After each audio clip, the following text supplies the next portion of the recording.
we gotta go arm in arm. We're taking them on. Frank Rover ready to go. We're coming Brunswick over. Challenge. And also like to acknowledge the attendance of coaches and representatives. Football program who will be with us today.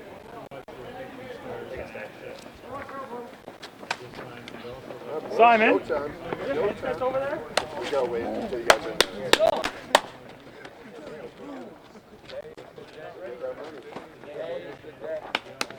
First game? Wait, no, let's go. We have to revenge everything that happened last year. Oh, let's go.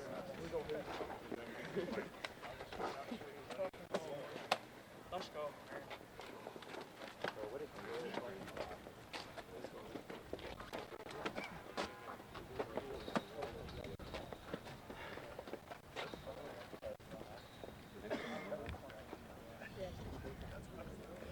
Who's up?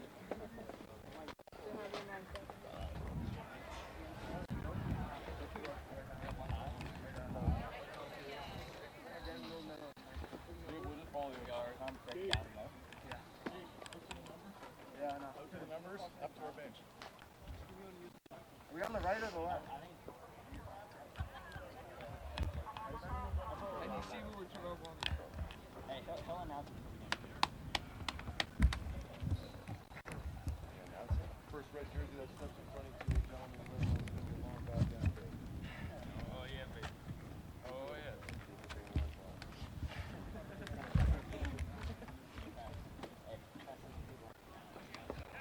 Oh, we've been waiting all fucking days for this shit. We've been waiting all day. We've been waiting 3 months for it right now. We've been waiting 3 months for an hour.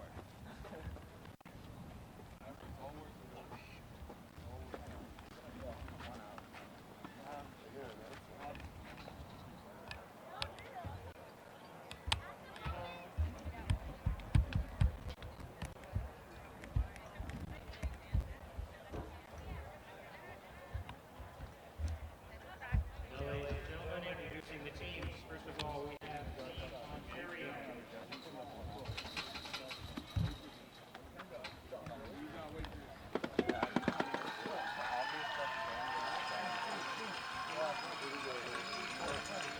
Hey, yo, we look right out there. Let's go. We need right out there. Let's go. Let's go.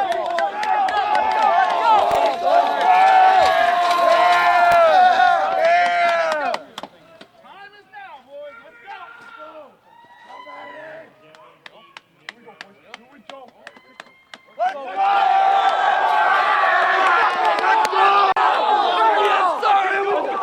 Everything.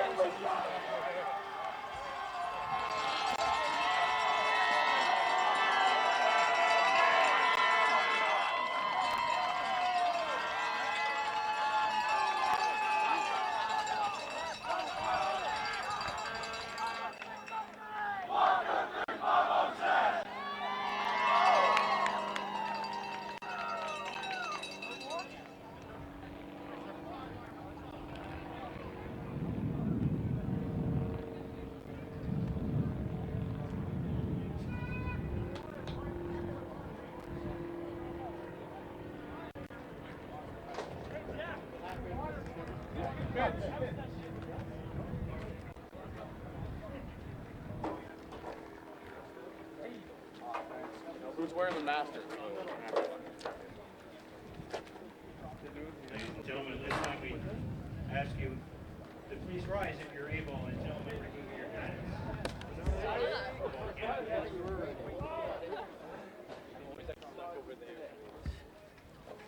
How do you respond to that?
in Kingston, Ontario. It is the second game of the day in the U16 Eastern Challenge. This game features Team New Brunswick versus Team Ontario after we already had a dose Mathieu Fernet of Team Quebec. Laying up bootstraps, if I don't mind saying myself, 41-0 versus Team Nova Scotia. We believe, though, on paper, that this is going to be a much closer battle as we look at some of the keys to this game, as you get a look at Team Ontario before they're getting ready to do battle in front of their head coach, and Joey Capello, who, by the way, works with the University of Toronto in the capital of Ontario, which is Toronto. Yes. And the keys to this Ontario game is break the trend. The last two games, well, New Brunswick's won both occasions. Have a defensive mindset. As we saw in the first game, stick with the defense and let the offense come to you and pour a foundation. What do we mean by that? Well, much like we saw in the Quebec game earlier, partner, they tried to go with the pass game. Well, no, they put a foundation down with the run game, though, and that's what really opened things up in that 41-0 final.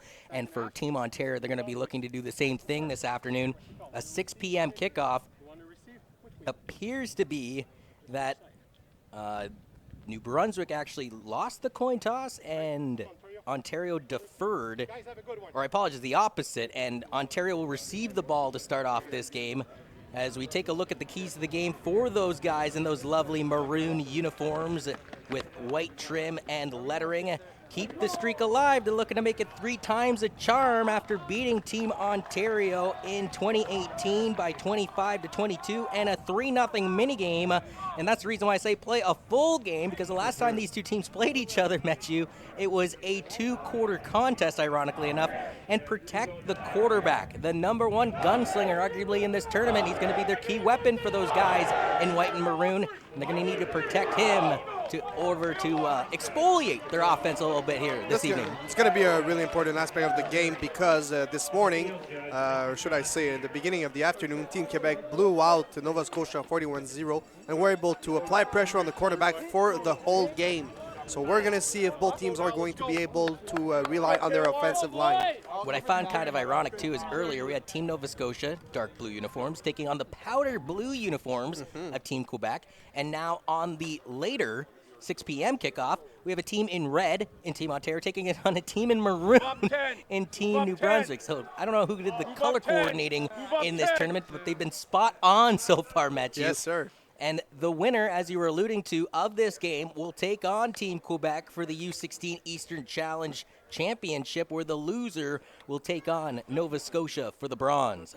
Approaching the pigskin for Team New Brunswick will be their kicker, Bradley Patrick. Patrick out of Hampton High School kicks this one away. 2 Ontario players meet at the mines at the 25, but carrying it up with a head of steam is Ellie Hayden out of Milton, Ontario, and decent field positioning here, Mathieu, for Team Ontario to start this game. Yeah, very nice play, very nice return. The ball is at a 42nd yard line, and it's exactly what you asked to your returner. Put the ball in a good position for the first offensive sequence. And for me, I'm going to be keeping an eye on Ethan Doby. Plays for the London Junior Mustangs as well as the St. Joseph Rams in London, Ontario. He led the Junior Mustangs Bantam team in receiving yards last year. First offensive play of the game for Team Ontario. Looks like this is a run. Number 20 goes on the gallop. He's close to the first down, and I believe he has it. Not a bad way to start this game. And, oh, who else? Ethan Doby in on the run. Yeah, very nice power run in the middle with a lot of speed. Takes the outside and was able to reach the first down on their first play. So a good first play for Team Ontario there. Starting quarterback for Team Ontario in this game is Mason LaJoy out of Oshawa, Ontario. With the ball at the 52-yard line, they go back to work. First play resulted in a first down. What's the second play going to bring? 2 run to the line. Again, a little bit of a high snap. And again, it's going to be a run play to Doby. Doby spins off of one tackle, goes through another, and he's down past the 45-yard line. Maybe that ball squirted loose at the end, though. Let's see what the officials say with the dog pile separating. They're going to say it's still Ontario ball. Back-to-back Doby runs. Back-to-back first downs for Team Ontario. 2 very good runs from Dolby. Broke a first tackle with the spinorama move, and on the second one, another spin move. So when they do go to the air, watch out for Cameron Deliri, also plays for the London Junior Mustangs and goes to South High School. This is a snap directly to Dolby, actually. A bit of a trickery, if you will. West Coast-style offense to the right side. They don't get the first down, and New Brunswick will take that. It brings up second down on this affair. the famous wildcat position where the running backs directly takes the snap, and there was a wide receiver to lead the play, the number 13 there. It was Cameron Dillery. So another run from the number 20 of the Ontarian team. Mason goes back into the gun for Team Ontario. 2 run to the line. They get New Brunswick to stutter out, and just like that, Ontario's going to get a free 5 yards here. And from my calculations, that's another first down, Team Ontario. For the first few games in the competition, we realized that discipline was a very big part of the game. I hope both teams are going to stay disciplined there. An offside at the beginning of the game is unacceptable there, especially giving a first down to Team Ontario here. Something that Team Ontario was practicing when they came down to Kingston was exactly that. Try and see if they can get the defense to jump, and only needing 4 yards on that affair, they did exactly that. Back into the gun goes LaJoy, as he'll look to the right side with 1 target and 3 to his left. They again stutter to the line. Defensive chance coming from the New Brunswick bench. They need a big stop here with the ball at their 32 and a 1st and 10. Quarterback giving instructions to his line. Motion in the backfield. He hands it off to Dobie, though, again. And Dobie just goes right up the gut with it. And it looks like he's going to get to the 25-yard line to bring up 2nd down. And I guess this is the adage, Matthew. If it ain't broke, don't fix it. They've been going with Dobie, and as a result, they keep getting first downs as a result. Yeah, the starting linemen for Team Ontario, Michael Zach, Andrew Laurie, Ryan Wilson, Alex Cunha, and Ino Francavilla did a very nice job on those 3 runs. They stack the near side of the field with 3 targets. Lots of motion, though. A blitz coming, sidestepping it, and then taking the L was Mason LaJoy. And to be honest with you, I believe that was the wise decision, Matthew. Yeah, that's what I was going to say. What a smart reaction from him. If he gave the ball to the running back, Dolby, he would have get crushed by the defensive lineman, which still happened there. But it was the second guy, number 92 on the play, with a good reaction, Parker McCormack. DJ Ryan came in there like a laser beam, though, headhunting for one of the Team Ontario players. And on 3rd down, it appears like Team Ontario is going to go for it deep in New Brunswick territory. 2 run to the line, and as a result, Ontario threw themselves offside. So instead of going for it on 3rd and 6, do you think they'd go for it on 3rd and 11? I don't. I believe the punting team's coming out, and that's what's occurring right now. Lack of concentration there from the receivers, the receiving core of Team Ontario, which results in a penalty of 5 yards. The ball will be spotted at a 32-yard line, but I don't think it's going to be good enough for them to try a field goal. When these 2 teams hooked it up in the 2018 U16 Eastern Challenge in Guelph, Ontario last year, New Brunswick beat Team Ontario in a 4-quarter battle, 25-22, and also beat Team Ontario in a 2-quarter minigame, 3-zip. So they will send the punter out there, and Michael Horvat out of Stony Creek. He's got lots of real estate, trying to at least pin his opponent within the 20. The ball got fumbled away, and Ontario grabbed it. But unfortunately, I don't think they gave him enough yards. So even if Ontario came away with the ball, which they didn't, it still would have maintained into New Brunswick's hands as Jack Duplessis out of Quimspensis. Wow, there's too many ISS's in that one. As regardless, at the end of the day, New Brunswick will come away with the ball. A bit of a scare, though, for those guys in Maroon. And from that replay, it did appear like an Ontario player did get his hand on the ball, but couldn't secure possession. Yeah, good reaction by number 2, Sean Underhill, on the coverage. Sadly, he didn't give the 5 yards to the returner. And we know this is a special rule from Canadian football. You don't have to do this in United States, but then again, it's a 5-yard penalty and a first down for New Brunswick. 3 stacked at the line defensively for Team Ontario. Looks like New Brunswick's going to go for a run on this first play, and they'll be lucky to get 2 or 3 yards out of this one to bring up 2nd down with 8 minutes remaining here in the opening quarter of play. Yeah, very basic play, a powerful run in the middle for the running back. That was number 34, Henry Mason there. And to be honest with you, we may get confused throughout this game, partner, because unfortunately, the uniforms that Team New Brunswick's under-16 team are using are the under-18 team squad uniforms. They either forgot the uniforms at home or they got lost in transportation, so that's why none of the numbers are lining up accordingly for Team New Brunswick, because technically That's not their normal uniforms. Pressure coming on the quarterback. Takes a hit as he released the ball. I believe the intended target on the play was Alec Robinson out of Moncton, New Brunswick, who, well, at least that's the gentleman that is wearing number 95. And regardless, he took his shot, comes up empty, third down coming up. So what are you telling me now? They really forgot their jerseys at home? I don't know if they forgot them or if this got lost in transportation or whether they're on a delay and they got on a separate bus. I have no clue. I do know this, though, that before this game I was informed that they are wearing the same New Brunswick uniforms that we saw on Sunday when New Brunswick started off all the action against Team Alberta in Game 1 of the 2019 Football Canada Cup, which is the under-18 team, this being the under-16 Eastern Challenge. I would have paid a lot of money to see the equipment manager when he realized they forgot the jerseys at home. Ooh, he got under this punt, Matthew. So not necessarily the greatest punt for Team New Brunswick. And as a result, Ontario is going to get decent field positioning. On top of that, they should get even more yards because I don't think enough was given by the cover team. Yeah, the 5 yards were not given by the punting team. But then again, the punt was so short, it was very difficult to imagine that it was going to be that close from the guy that was too close in the 5 yards of the returner. So for New Brunswick, in 2017, when this tournament was actually held close to them, it wasn't in their province in Wolfville, Nova Scotia. They lost to the eventual champions of 2017 to Nova Scotia, 32-13, and they followed it up. I don't know why Saskatchewan was in the tournament, folks. Don't ask me, but they lost to Saskatchewan 1910.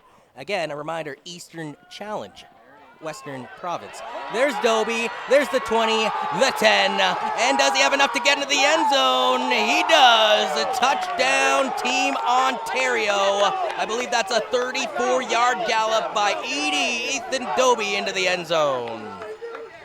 So only 5 minutes into the game, and already we can see that he is going to be he's going to give a big day to the defense of New Brunswick. He's getting big run after big run. I think it's fitting that he's got the St. Joseph's Rams helmet on as he rams his way past the goal line down the near sidelines.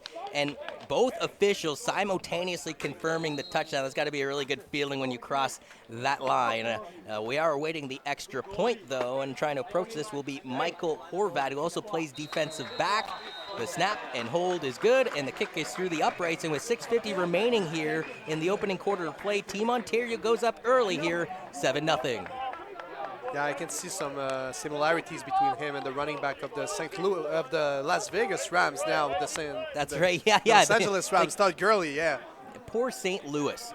Yeah. Everybody wants to leave that town, yeah. except for the Cardinals, which is hopefully they can stick around. And the Blues who won the Stanley Cup. Wait a minute. Man. Yeah. Didn't even cross my mind for whatever reason. It's okay. It's just hockey. Who cares about hockey? Yeah, especially in this nation. And who had the most Canadian players of any playoff team? The St. Louis Blues. Yes. Yeah, exactly. That was the case. And you know what? When Chicago Blackhawks had their dynasty going, even though, Patty Kane's an American, who had the most Canadians on their roster during those Stanley Cup runs? Chicago. So I don't know, I'm just drawing some connections here. Kick down, trickles down at the 20, returned up the field, but incidentally runs into his own player, and then an attempted German suplex here by one of the Ontarian players. I believe that was Brody Hughes. My word, Brody Hughes. He also plays, ironically enough, for the London Junior Mustangs, or played for the London Junior Mustangs and CCH High School in London, but currently he's attending an American prep school this year. But watch how, what kind of muscle to just wrap him around his navel and then just lift him up. And this is intensity, but it's smart intensity. As long as he's not down, you can go on the tackle and punish him as good as you can, but stay wise. That's right. The penalty flags are going to come fast. So, New Brunswick's offense goes back onto the turf here with the ball at the 35-yard line. We'll see what their quarterback can accomplish. 3 ran to the line. Looks like this is a play action. Pass is caught. First down and more. Gets away from one tackle. Eventually dripped down to the 50-yard line on the Ontario side of the turf. And coming away with the ball again, they have him listed here as a defensive lineman. There's no way Number 85. Number 85 doesn't exist on my sheet, though, partner, unfortunately. So we're just going to say an amazing job there by Team New Brunswick to find the open man, and it's more importantly the yak, they call it, the yard after catch, Yes. which was impressive to get it up to the 51-yard line. And that was a very nice play. You know, the play action and the bubble fake pass gave a lot of space to the receiver in the middle of the field for the first down. So in the gun, the quarterback will leave the ball to number 34, who finds an A-gap to the right side and more. Past the 30, 25, 20, 15, 10. He's got a block to cut back into the end zone. Touchdown, New Brunswick from 49 yards out. But hold the phones, folks. There's a flag on the field, and I believe this may be coming against New Brunswick. What a nice run from the running back there. That was number 34, Henry Mason. What a nice run to find the end zone. A lot of power there. But sadly, there was a penalty marker on the play. And we saw one giant touchdown run from Dobie. I thought, whoa, man, oh, man, there we got another giant touchdown run. Again, according to my sheet, that's Henry Mason, and I hope we're getting Mason's name called accurately. They do have him as number 34, the running back on this roster out of Fredericton, New Brunswick. And look at this big boy rumble. He needed just the one block, and it's on the left-hand side of your screen. And I guess they're going to say that Shane Chase out of Lincoln, Nebraska, not Lincoln, Nebraska, Lincoln, New Brunswick, unfortunately caused the interference, but they do get the ball at the 21-yard line. 1st and 10, pass is completed. He's tackled down. No, he refuses to go down, eventually dripped through the turf at the 5-yard line. Once again, it is Bradley Patrick this time getting the job done at a Hampton High School. Another very good play, hard-nosed play from him. The yards after catch are very important, and he broke a few tackles before being break down on the floor. And now New Brunswick finds themselves in the red zone. What can they accomplish here? Their first trip into Ontario's red zone here with 4:40 remaining in the opening quarter, down 7-0. Their quarterback looks around at his options as he actually hands this one off once again to number 34, who we have on our sheet as Henry Mason. Mason gets a couple yards to bring up 2nd and goal as they inch closer towards that Ontario end zone. The ball's placed at the 3 here, Matthew. Less than 4:20 remaining here in the opening quarter. And this has been a barn burner here early. No slouch against Nova Scotia. Unfortunately, they did lose, though, 41-0 to Quebec. And there wasn't much competition there. We're seeing competition on this field right now at Richardson Memorial Stadium. Did they get another dose of Henry? Henry trying to bull rush his way towards the end zone. Touchdown, New Brunswick. Henry Mason. Wow. Frederick, New Brunswick's finest, gets his way through the end zone, sort of a bulldozer mentality on that run, and just got that inch or two he needed to get over the line. And as a result, they are an extra point away, our team New Brunswick, from tying this contest up 7-all. That was the good decision here, you know, going back with the run, very confident with Mason in the backfield, and with a lot of power, he was able to find the end zone with a 3-yard run. Bit of a high snap, settled down by the holder, and eventually booted through the uprights to tie this contest up at 7s. 3:57 remains in the opening quarter of play. New Brunswick, by the way, as I recall, they lost 2 in a row in the opening portion of this tournament, which started in 2017 in Wolfville, Nova Scotia. The second edition in Guelph last year, Quebec actually beat them 20-7. Ontario, well, they fell victim to Team New Brunswick on that affair, 25-22. Then we went into the mini games, and they beat Ontario 3-0. Then they lost to Nova Scotia 3-0. That's interesting because you put those two scores together. Oh, yeah, you put 2 quarters together. That's 4 quarters of football and a 3-3 tie between 3 teams. Is that a game of soccer? Yes, I don't know how the tournament organizers put that one together, but that's how it all went down in 2018. Here's a decent run back up the field before getting tackled down to the turf fiercely. That's Sean Underhill trying to do his best to get as many yards as he could, and he gets up to the 32-yard line. So do we see more of Ethan Dobie, you think, on this next offensive drive, or do we start to mix in the castmates around him? Yeah, I'm mixed on this question because your running game is working, but are you going to get through the final? Are you going to win this tournament only with one guy? Yeah, exactly. In on the tackle, and fiercely, might I add, as well, was William Thornton. There's the snap, bit of high, held down for Dobie. Dobie again gets off of one tackle and then punches his way through another first down gallop by Dobie. I believe that's already his 4th first down rush of this contest, and we still have 3:31 remaining in the opening quarter of play. Very good reaction there. He was getting tackled in the ankles and reset his feet down to go back and reach for the first down. They go to the Wildcat partner with Dobie. Looks like he's going to receive the snap. A high snap, settled down by Dobie. Looks around at his options, trying to make a little something out of nothing. How many Maroon uniforms is it going to take to kick this kid down? I count 3 or 4. He does. Wait a minute. There is a penalty marker on the play, so maybe they will have to come back. I think it would be an illegal block or holding from the offense. And actually, I believe that's illegal procedure. So illegal procedure is the call against Team Ontario here. Somebody must have been at the line that shouldn't have been at the line for Team Ontario, and as a result, well, they go backwards 5 yards. It's a 1st and 15 now, with 3:10 left on the clock in the opening quarter. And on the replay, we could see DJ Ryan, the linebacker out of Muggerville. Kids at home, when you're a linebacker and you want to tackle a running back, arrive lower than him. It's very important, lower than the running back. 2 run to the line. It's a play action. The quarterback's going to go deep on this one. He's got a man open, and it is incomplete. A chance there for Luca Burton out of Wabashane, Ontario. And unfortunately for him, there was a marvelously thrown ball by his quarterback, but he just wasn't able to reel it in at the end of the day.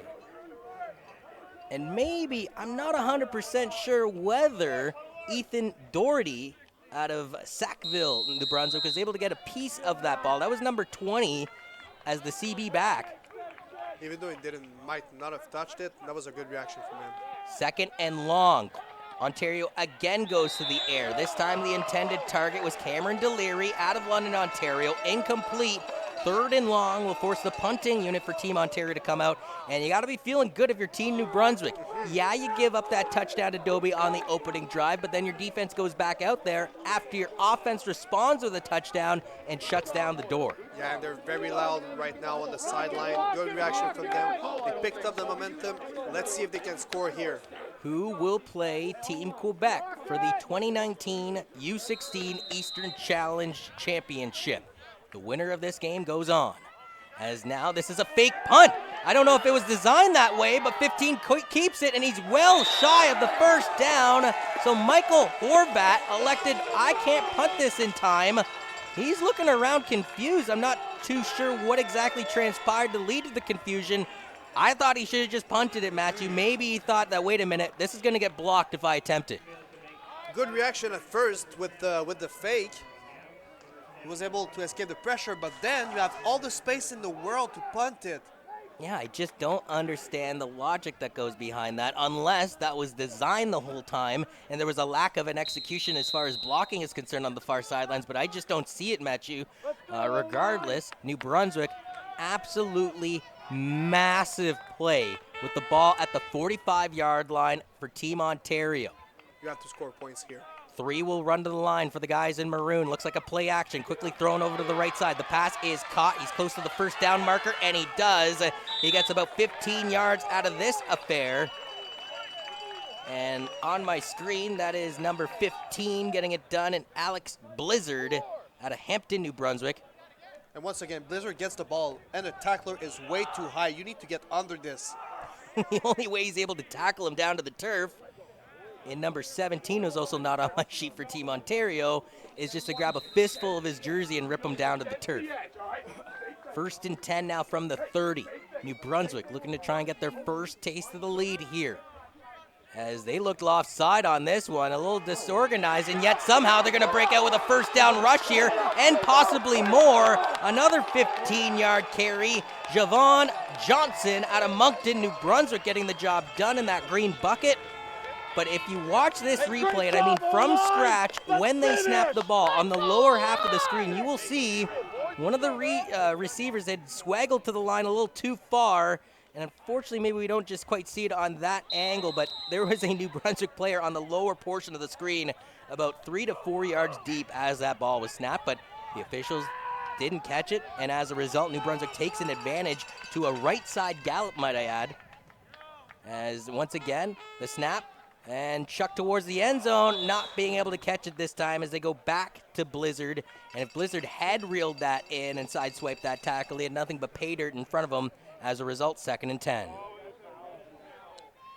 Again, taking a replay on this Blizzard, and I don't know what happened there. Somebody's handkerchief fell out of their pocket as that collision happened.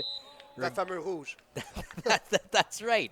As the ball now at the 12-yard line. Let's see what Team New Brunswick can do here. They're in the red zone. Are you coming back with a run there, or you want to pass the ball? It's going to be interesting.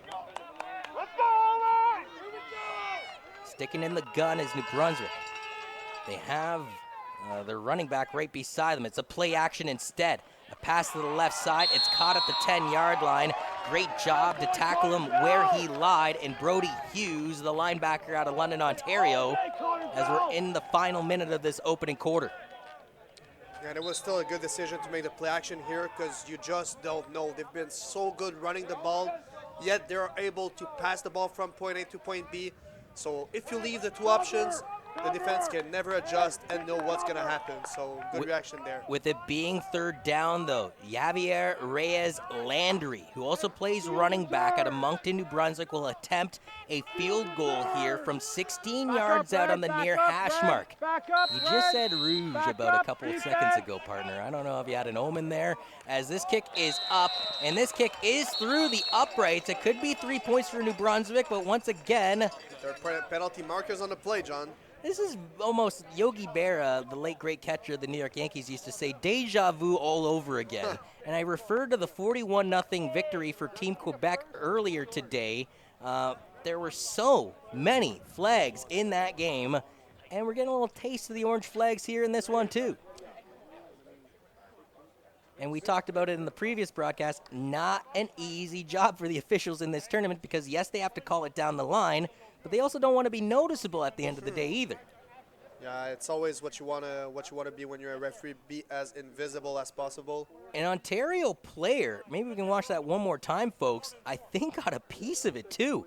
And yet having enough muscle on it, Javier Reyes Landry, to punch it through the uprights from 16 yards out. That was very impressive. At the end of the day, the penalty was going against Ontario anyway, so it's naturally declined by New Brunswick.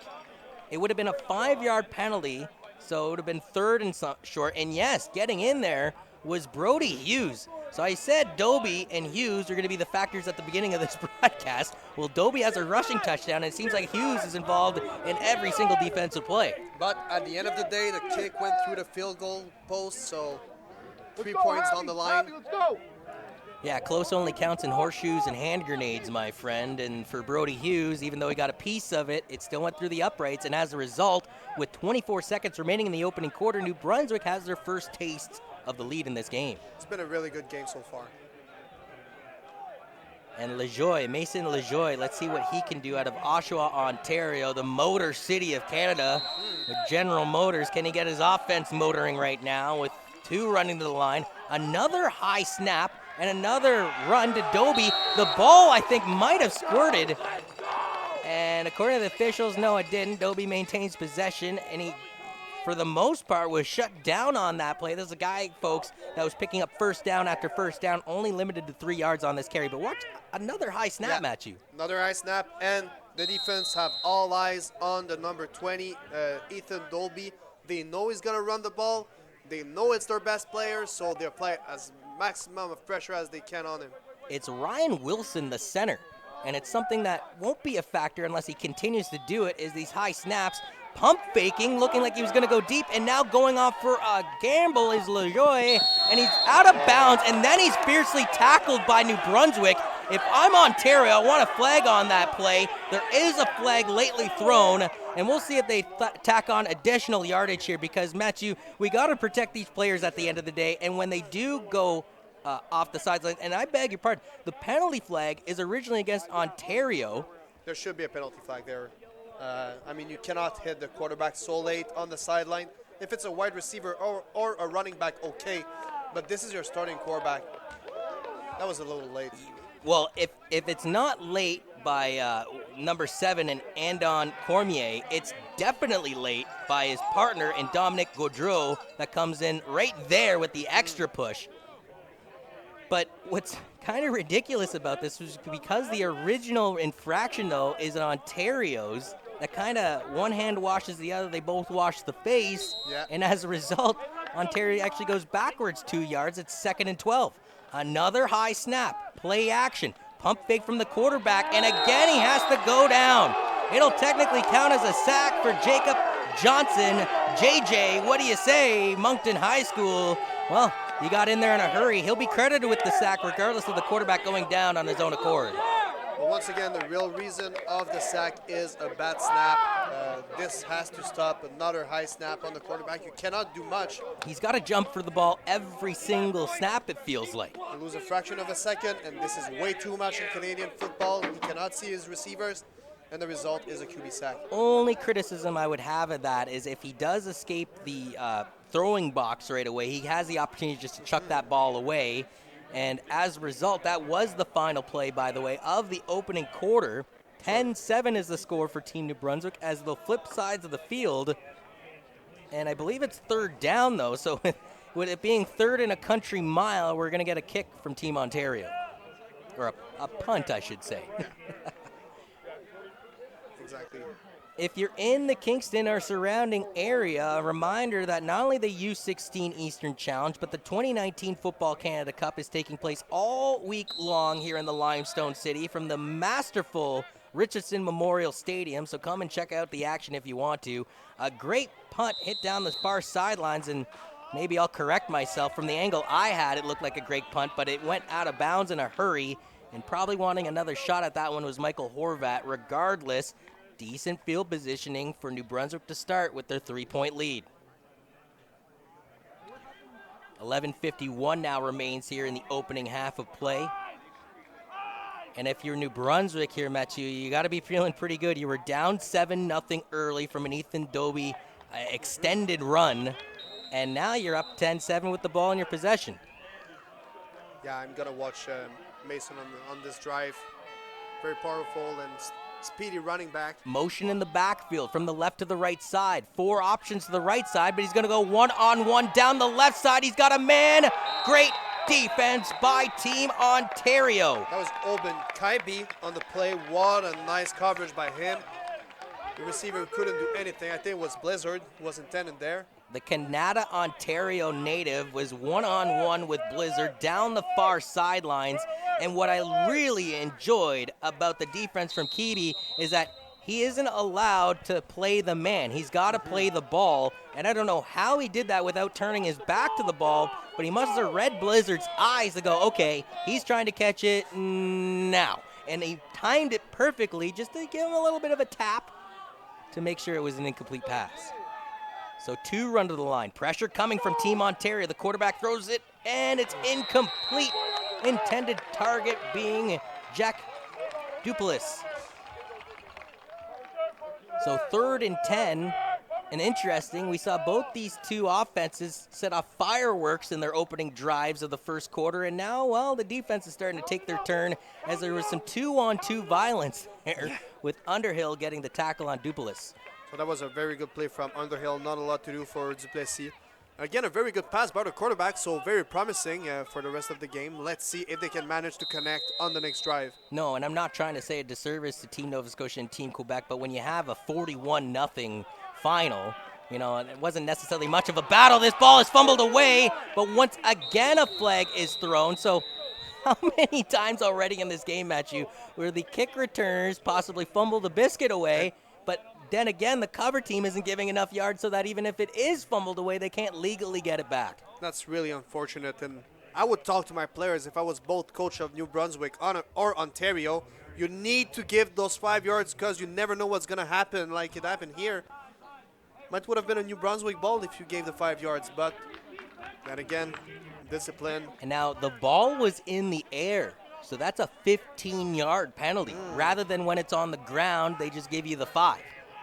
So a juicy position on the field at a 39-yard line instead of deep in their zone. Mason Lajoie back out there for Team Ontario. motion from the right to the left side by one of the receivers, I believe in Cameron Deliri. No, I beg your pardon, that's Roy Vanderveer. As this is a run with Dobie to the near side. Dobie tackled at the 40, cleaned up by a New Brunswick player nicely in DJ Ryan. And if Dobie wants to have success in this game, he's going to have to trust his offensive line here. He tried to go outside while his guards and tackle came in the middle for him. You got to respect your blocks. You got to trust them. Otherwise, you won't be able to win the football game all alone. Trying to make something more than needed to be on that last play was Dobie, the St. Joseph's Ram in London, Ontario. This looks like it's another handoff to Dobie, though, and this time he does trust his blocks, and as a result, he's got a first down and more. Side swipes a tackle, goes into the spin cycle, and guess who? DJ Ryan again on the tackle, and again, another orange flag on the turf. Holding going against Team Ontario. Nicks that first down run from Dobie, and they go back in the wrong direction. Yeah, dangerous tackle from DJ Ryan. Was a little bit high, touched the head of Dobie. Could have been called, but you know what? They preferred to keep their flags for themselves today. Dobie just spinning off of Dominic Gaudreau, needing DJ Ryan again to clean up on the action. And with second and long, do we see Mason LeJoy go to the air on this affair? He's got one in the back. That's Ethan Dobie. Wouldn't be shocked either if he gets the ball. It's been 90% of their offense so far in this game, folks. Three options to the right side. Looks like another handoff to Dobie. Dobie, though, the gap's close up. Great job by Team New Brunswick's defense to stuff him at the 35. And guess what? Another flag. I would love to know a stat just specifically from today. The 4 quarters between Quebec and Nova Scotia, and now the, 1 quarter plus here of action between Ontario and New Brunswick. How many flags have been thrown? And what percentage of each play is a flag thrown in? Because I would say it's around the 30 to 40% today, and that's just, it makes it for choppy, sloppy football. And what's even more unfortunate, it happens after big plays. So when you have a good run, instead of getting 15 yards, you back up 10 yards. That's a 25-yard loss. 3rd and 12 now. Very hard to get momentum when you get penalties every play. And after scoring on their opening drive with Ethan Dobie, now they have to punt it away. A line drive punt, almost blocked by Team New Brunswick. Picked up at the 35. Moving back up the field is Jack Dupulis. Another flag on this. You know what, Matt? Maybe I know a broadcaster, so I know I can't, but maybe I should shut up because the more I talk about these penalty flags, the more of them come. We're jinxing ourselves right now. And this one's going up against New Brunswick on the hold, as we'll try and figure out this, or maybe a legal block there set by number 31, actually, in Dominic Gaudreau at the beginning of that play before this kick returner even had motion back up the field. And that'll put the ball back at the 34-yard line for New Brunswick. I think they've settled their running game. I think you should come back with it with number 34, who's been absolutely fire, Henry Mason. And Henry Mason is beside his quarterback right now as he sends 3 to the line. The blitz coming from Team Ontario. They give it to Henry, and he bulldozes over a Team Ontario player in Hayden Ellie out of Milton, Ontario. A southbound freight train on a northbound track. That was a nasty collision. Yeah, hard-nosed decision there to lower the shoulder, and either it's you, either it's me. Finally, he gets a tackle, but... Well, you said it before, the linebacker, if you're going to meet that running back, you got to get lower than he is. He was lowered just enough, but since it looked like almost like Mason Henry tackled him, or Henry Mason, I should say, tackled him rather than the linebacker doing the damage. 2nd and 6 for Team New Brunswick. 3 run to the line. This is a play action. The pass is incomplete, though, as the intended target was Bradley Patrick off of the play action out of Hampton High School. And this play was not well executed. The motion was way too long. He didn't know where to go before, and he's receiving the ball like, what am I doing there? Was I supposed to block? He gave me the ball? Come on, man. And to make matters worse, he almost bumped into his right offensive tackle that essentially, or offensive guard, I guess I should say, but regardless, is going to be a punt as New Brunswick didn't. We saw this earlier today, folks. In Canadian football, you have to wait for the official to blow the whistle. They kind of control the dictation of the pace. So a lot of these teams have tried to been like, oh, I'm going to take advantage of something the opposition showing. You're like, we're going to snap it right now. Well, you can't. You have to wait for that whistle right there, and now you can snap the ball. A high snap at that. Settled down by the punter. And a bit of a wobbly kick, but it bounces around the 50-yard line. And it's collected by Team Ontario, and naturally another flag will come out of this affair. Cameron Deliri did a great job, though, I'll say, by essentially letting that ball roll further and further towards New Brunswick on the bad bounce for the kicker, and took advantage of some maroon uniforms right in front of him. This is a 5-yarder, though, with the ball being on the ground. That's true. And I just want to mention this. Ontario is applying no pressure on the kicker of New Brunswick. He's got all the time in the world to make a nice punt. With shaky snaps and shaky punts, I would apply pressure there just to make him a little more nervous. I feel bad for Aiden Cormier on that play because what can he do? He's running in, then he's got to try and backtrack immediately to give him the 5 yards. It's next to impossible to do. And with the ball at the 48-yard line, decent field position to start this next offensive drive. They go to Dobie. They actually brought the blitz from the outside edge, and they sent in DJ Ryan to go after Dobie. And as a result, some holes got plugged up, and I think Dobie's limited to 2 yards. What, Nice. Not to throw you under the bus here, Yeah. What is New Brunswick doing differently now that they simply weren't doing on those opening drives where Dobie was running around at will? You got to respect him, so you got to apply more pressure, maybe one more guy in the box, and place the linebackers at 4 or 5 yards instead of 6 or 7, and keep your eyes on Dolby. Play action.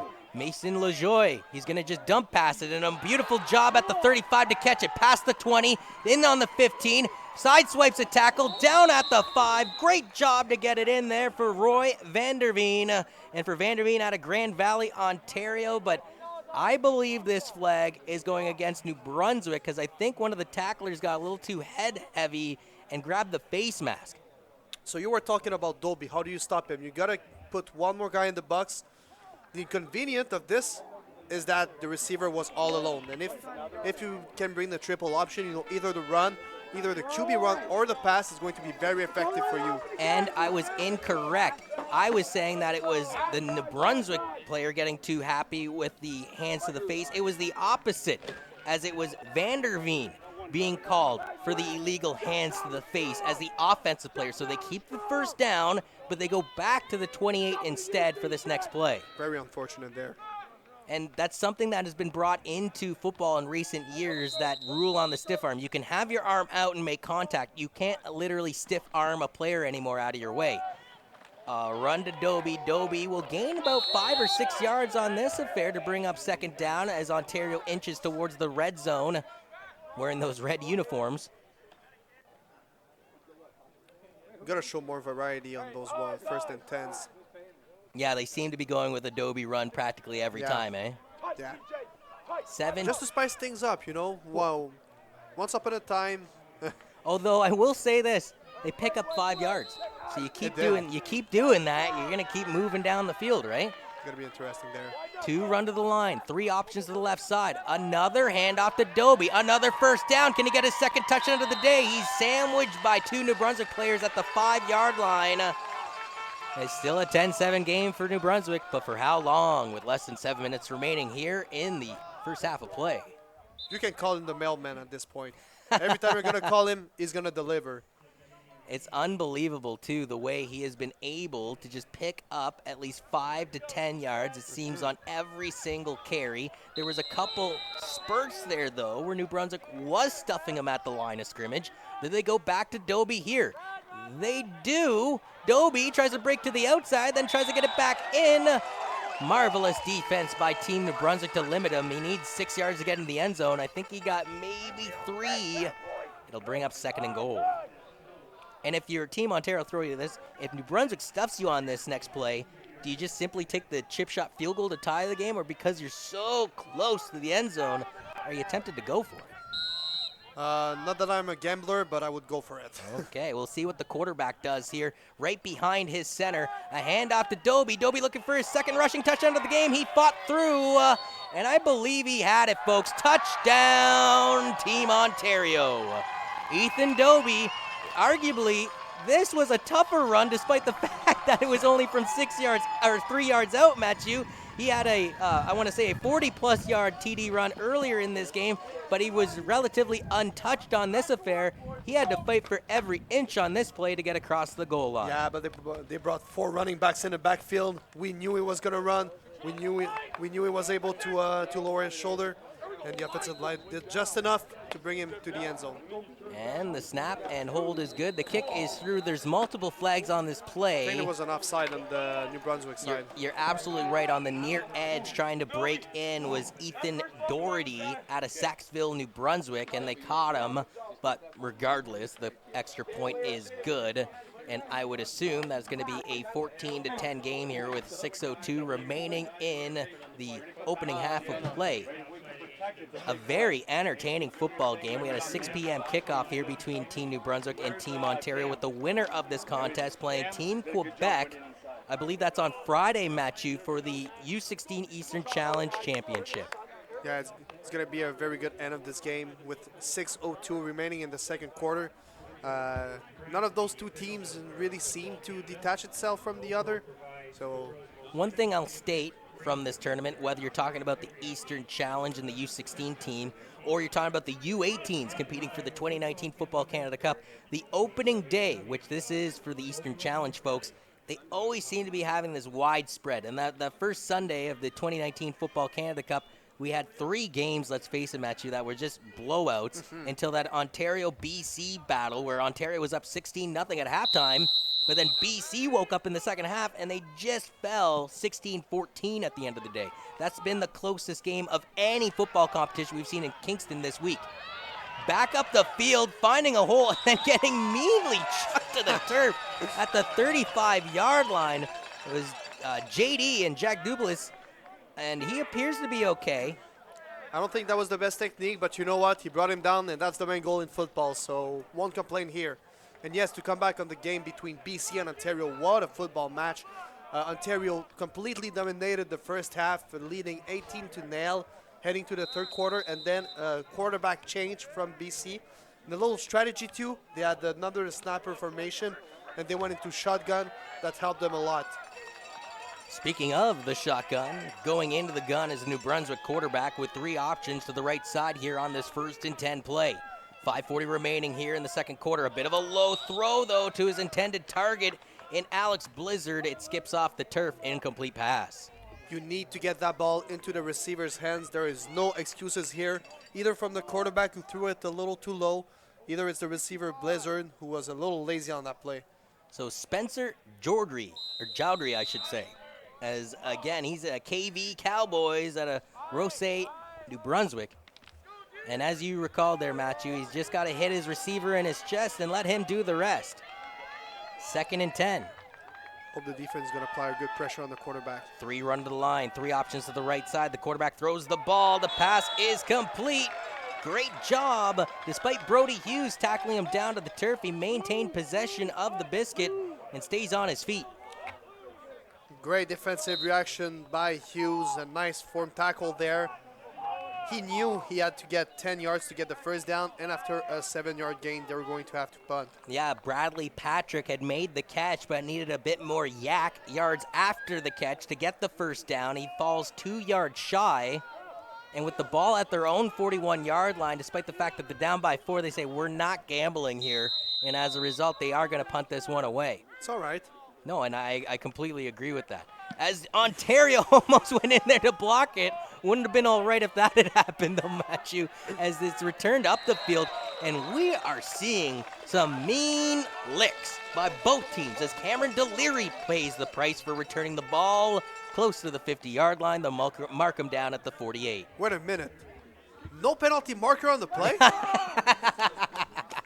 You know what? You raise a very good point, because that has been a rarity all afternoon, not just in this contest, but in our earlier affair in a 41-0 contest between Quebec and Nova Scotia. 2 things we discussed about: the pressure on the kicker first and no penalty marker on the play. Exactly what you want to see there. 2 run to the line, 3 options to the right side. It's a handoff to Doby, who kind of stutters to the left, and he's wrapped up at the 50. Great job yet again by the guys in maroon to limit him to just 2 yards gained. That time Hayden Rowe in on the tackle. The two offensive linemen were a little slow on the trap move to give space to the running back. So in conclusion, it was only a 1 or 2 yard gain. And they have stuck with Dobie. He's their bread and butter, their PJ jam sandwich. I don't know what you want to say to it. He's pretty much been their oxygen tank all offense long. Another dose of Dobie. Dobie needs to get to the 50 for the first down marker. What a run was that? That was a very, very good run from Dobie. I think he's got the first down, too, partner, to boot to move the chains. We'll see what the officials say when they place the ball on the turf. According to the near official, they're marking him at the 50. That's good enough to move the chains. Once again, a bold move to come back with the run, but they stick with Ethan Dobie. They trust him, as you said, bread, butter, jam, Yeah, you honey, name it. margarine. Salt, pepper, your ketchup, all your condiments. He's your fridge, folks. Everything you need. Do they go to Dobie again? Snap, and another Dobie run. Dobie face mask and a half, and he'd be lucky just to go down. Now that's dangerous, folks. One New Brunswick player was holding on to his leg, and then Dobie was essentially just saying, okay, I'm going to go down now because I know a face masking penalty is coming up. As he was trying to go down, though, another New Brunswick player comes in to try and clean up on the action, and that's how knees and ankles start to get torn up a little bit, but he appears to be okay to Dobie, and as a result of the face mask, it's a 15-yard penalty, automatic first down. On this replay, you couldn't get any more blatant of a face mask, Matthew. Yeah, exactly. It's very dangerous. So 15 yards there. And if I'm the New Brunswick coach, I speak to my 3 linebackers and I say, forget about the quarterback. Watch for Dobie. Except that now they have an empty backfield. Yeah, but you got to watch out for Dobie, though. One of 5 targets to the right side as 4 run to the line. There's a quick throw to number 13 who catches the ball, but he's tackled well behind the line of scrimmage. Cameron Deliri really never had a shot on that play, partner, because he started off with the rock about 5 yards behind the line of scrimmage, had to fight for maybe a yard or 2, and ends up going backwards 4 as a result. If you're a smart kid, there are 5 receivers on that side. You know it's going to go there. If the 4 of them come to block you and the other one is staying in the back, Somebody's got to get open down the field, is what you're saying. of course, and you know that he's going to catch the bubble there. So you bring your linebackers. What do you want him to do? A loss of 3 yards on that play. We've hit the 3-minute warning here in Kingston in a 14-10 ball game in the second quarter with Team Ontario leading by 4 points. Play action. They're going to try and go deep here. It's chucked up the middle. Intended target on the play was Luca Burton. And for Burton, unfortunately, incomplete pass to bring up 3rd and long. Another punt looming.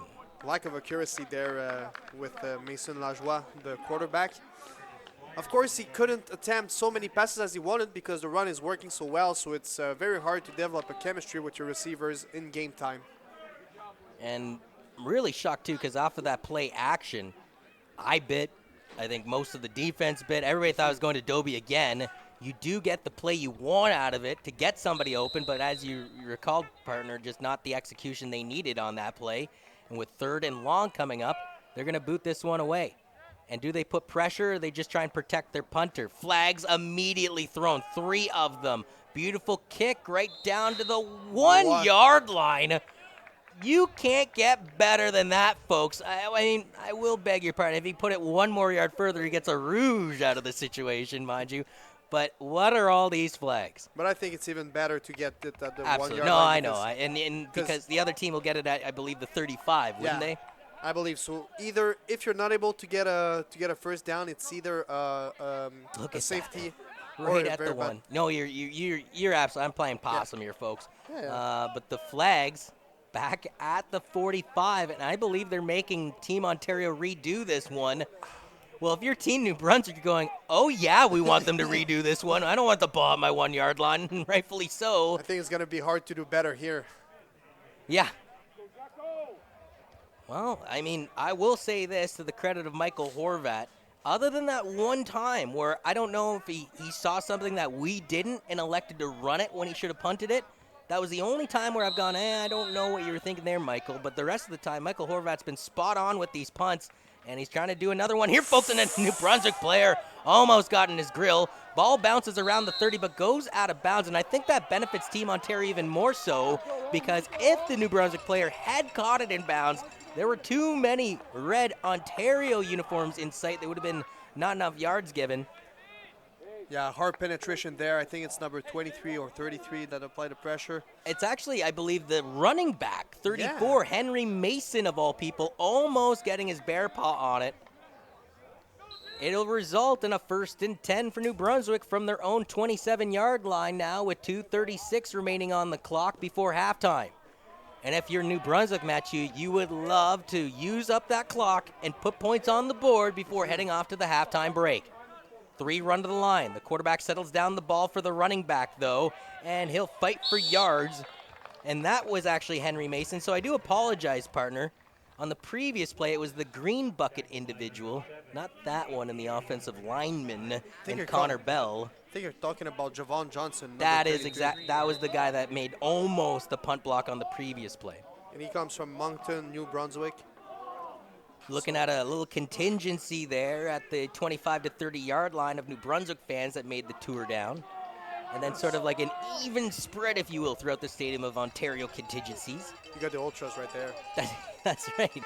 As lots of motion from both the defense and offense before this ball is even snapped. It's a pitch to Henry Mason. Mason, though, tackled down, I believe, at the line of scrimmage. Way to get in there in a hurry. T.J. Taylor out of our nation's capital in Ottawa.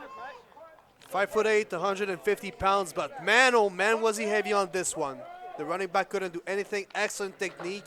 He jumped into the knees of the running back on a toss play. He kind of proves that adage that size doesn't matter. It's the heart and the engine that God gave you kind of thing, because let's face it, I don't want to say he's half the size to be over-exaggerating it, but he's nearly half the size of Henry Mason. He goes in there like a bullet, though, and takes him out.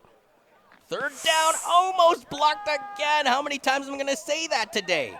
It is received by Cameron Deliri. Deliri and the Team Ontario are going to get a healthy field position. The dog pile keeps moving past the 40, folks. Down at the 37 or 38-yard line. So now the equation is flipped from Team New Brunswick with 3 timeouts and over 2 minutes of clock to work with to, well, Team Ontario with a 4-point lead. 3 timeouts to work with. Oh, yeah, decent field positioning, too, to put it lightly, at the 37-yard line of New Brunswick. Let's see if they're going to go with the run. It's going to be interesting. But they only put 6 guys in the box, but with the 2 safeties are close too. And there's 2 running to the line. Looks like, again, this is a handoff to Dobie. And you're right, partner. New Brunswick wasn't biting on that affair, but still Dobie manages to punch his way through for about 4 yards to the right side. But it is interesting. We can see it. New Brunswick can see it. I'm sure their coaching staff can see it, but they still can't get this kid tackled at the line of scrimmage, or what they would like to do is before the line of scrimmage. And Dolby is very dangerous on the outside, so you need to keep the contain at all costs, and that's what they did there. There is an injury timeout on the field, as not being able to get up right away was Andon Cormier. Now, Cormier appears to be okay. He'll go off to the sidelines here, folks, but this is the thing for Cormier, is he's got to sit for 3 plays regardless of whether he feels good or not. So 2nd down from the 33-yard line. The ball is snapped. Another handoff to Dobie. Dobie again trying to fight his way up to that 27-yard line. I think he's shy, though, folks.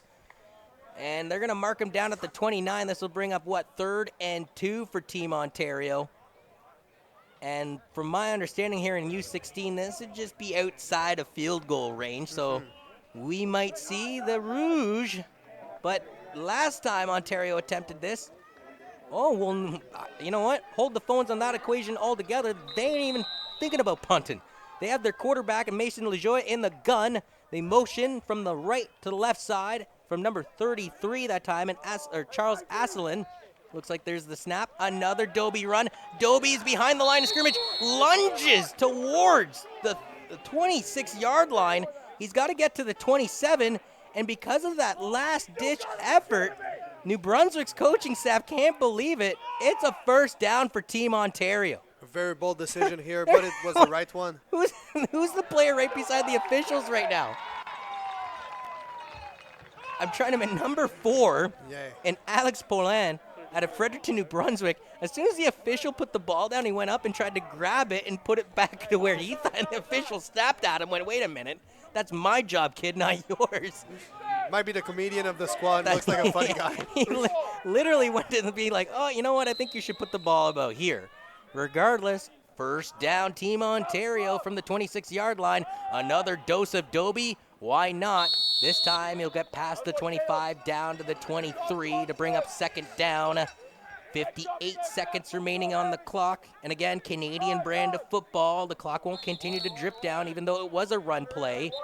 And now it especially won't drip down even when the official blew the whistle because a timeout is taken, the first of the game from Team Ontario. So what do you do now? You come back with a run with Dolby. You know he's going to run on the New Brunswick side. So if you're able to stop him after a few yards, they're going to have to field goal. But if you make a pass on the Ontarian side, if you miss your pass or it's too short, you're going to have to do the field goal again. So a very hard decision here for the coach, Joe Capello, who works with the University of Toronto. And by the way, I mentioned this in our past broadcast. If you're wondering, yeah, U16 Eastern Challenge. Well, are there a Western Challenge? Yeah, there is. It doesn't take place this week, but it takes place in Kamloops, BC next week from July 13th to the 19th. Alberta, BC, Saskatchewan, and Manitoba will battle it out for U16 Western Challenge supremacy. Again, it's just like the Eastern Challenge. It's only been in existence since 2017, so they only have 2 winners. Well, actually, out west, they only have 1 winner, as Alberta is the back-to-back Western Challenge champions, where on the Eastern equation, where we sit here, Nova Scotia won the very first one in 2017 in Wolfville, Nova Scotia, at the lovely Acadia Axman Stadium. And then as well, you have... I lost my train of thought. 3 run to the line. Another dose of Dobie, though. Why not? Dobie trying to hustle his way up. The ball came loose. An Ontario player fell on it regardless. And just to let you know, the Western Challenge, as I was rambling on with that Dobie run, is actually going to be streamed too by this amazing crew, which consists of Sebastian, Joe, Jill, Cade, Leanne, Brendan, and Choi. You guys have room on the bus for Matthew and me by chance? All right, well, we'll talk about that later. Anyways, the ball is snapped to the quarterback. Another Ethan Dobie run on third down. He's got to get to the 31 here, folks. And for a second straight third down affair, New Brunswick saying, no, Dobie's shy. And the officials are saying, no, Dobie's got the first down. I don't think they get paid a lot, but this man deserves this paycheck in the first half. As... Yeah, we talked about putting your name on those offensive and defensive player of the games early. Ethan Dobie certainly has done that on the Ontario side. And you're taking a look at the head coach and Vince Sturgeon for Team New Brunswick just sort of shaking his head as he can't believe that they keep going to Ethan Dobie. And literally, folks, by inches, Dobie keeps giving them first downs. Another timeout, by the way, taken with 42 seconds left in the opening half by Team Ontario. They're down to 1 timeout, and they'll have a 1st and 10 from the 16-yard line. They're going to have to be more diversified in the second half. No doubt about it. Dobie cannot be your only weapon. You need to get a momentum by the air. We know Team Quebec and Nova Scotia in the first game. For those who didn't watch the game, they only passed for practically the whole game. 6 receivers, shotgun formations. I want to see that from Team Ontario. Even though Dobie is doing well, when they arrive against Quebec on the next game, it's not going to be like that. They're going to adjust right away. So you need to be more diversified on your offense, and it's time to practice it. Now in 2017's U16 Eastern Challenge, Ontario fell to Nova Scotia in the final, 35-21 in the hosts for that championship. But last year, it was all Quebec, folks. They dominated everybody, including Saskatchewan South. I was pretty good at geography, didn't realize that was an Eastern Challenge type of province. As Dobie once again goes past the 10, sidesteps the tackle, into the end zone, touchdown Team Ontario. Another dose of Ethan Dobie. Yeah, and the linebacker number 53 here, DJ Ryan, is mad against himself. He missed a tackle there. But again, a really nice play by Dobie. Has been lethal in the first half. A one-man show. How many times can you say that in a sport of football where a guy's literally put not a team, a province on his back. And 1, 2, 3 missed tackles. Then a little juke and a jive to the left side as he swipes another New Brunswick player, as the extra point is good, and they extend their lead to 21-10. This has been a yo-yo affair. Ontario had a 7-0 lead. New Brunswick quickly tied it up 7-7. New Brunswick, courtesy of a field goal, took a 10-7 lead, and here in the second quarter, it has been domination by Ethan Dobie, that gentleman right there. Get a Gatorade into you, good fella, because you're hot right now, kid, and look at that smile. I love that on these kids. And, you know, again, the whole point of this is to prepare these kids for full contact championship football, get them ready for high school in the fall, and hopefully see these kids return, but at the next level, the U18 level for the Football Canada Cup. And then from the Football Canada Cup, we hope we get the letters of intent from youth sports schools, as well as hopefully some dabbles from the NCAA down south. But Ethan Dobie, despite playing in the U16 side of things, if I'm a scout, I'm starting to mark him down on my sheet right now. And Mathieu, I would not be surprised with those 5 guys tightly to the upper stage of the field if Ontario tries to get crafty here, but they don't. And instead, it's kicked down. And if that stays, what a kick. Because if that rolls out of bounds, it's penalty yardage and a free first down for Team New Brunswick. Instead, they need a little hustle out of their player and Jack Dupelis to get up to the 30-yard line. And realistically, time is the biggest enemy right now of Team New Brunswick. Yeah, they have 3 timeouts, and they have possession of the rock down by 11 points. Yeah, lucky bounce here on the kickoff. Very lucky, but it was just enough. And great reaction by number 2, Jack Duplessis on the return, since he could have let the ball go out of bounds, which was not the case. But he received it. And there's a penalty on the play, I think, that will be declined. So it was against Ontario, and New Brunswick decided, no, we don't like where that would set us up field yardage-wise. As with 32 seconds, technically, if you round up. I said this on Sunday. I'm going to say it here to you. I hate that they have a decimal clock in football. When would a decimal clock ever play a factor?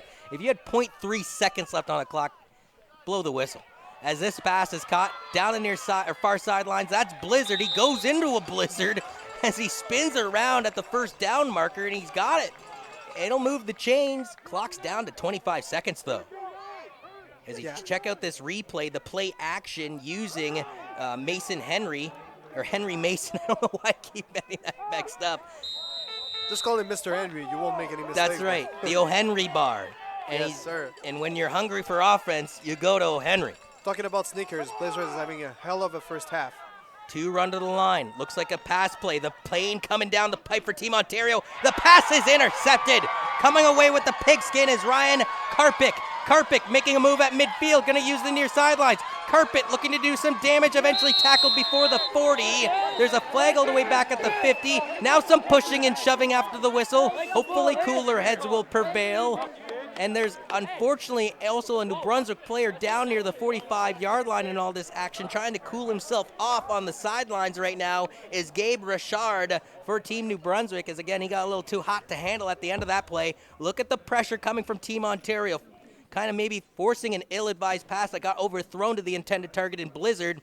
And as I mentioned before, coming away with the ball is Ryan Karpik. And Karpik out of Toronto, Ontario, the capital of Ontario, rumbling all the way back up the field. The only question is, though, how do all these flags, the 3 of them, or as Conor McGregor would say, the tree of them, play a factor in this one? 2 things here. First, very bad decision from the quarterback. You don't want to risk the biscuit here.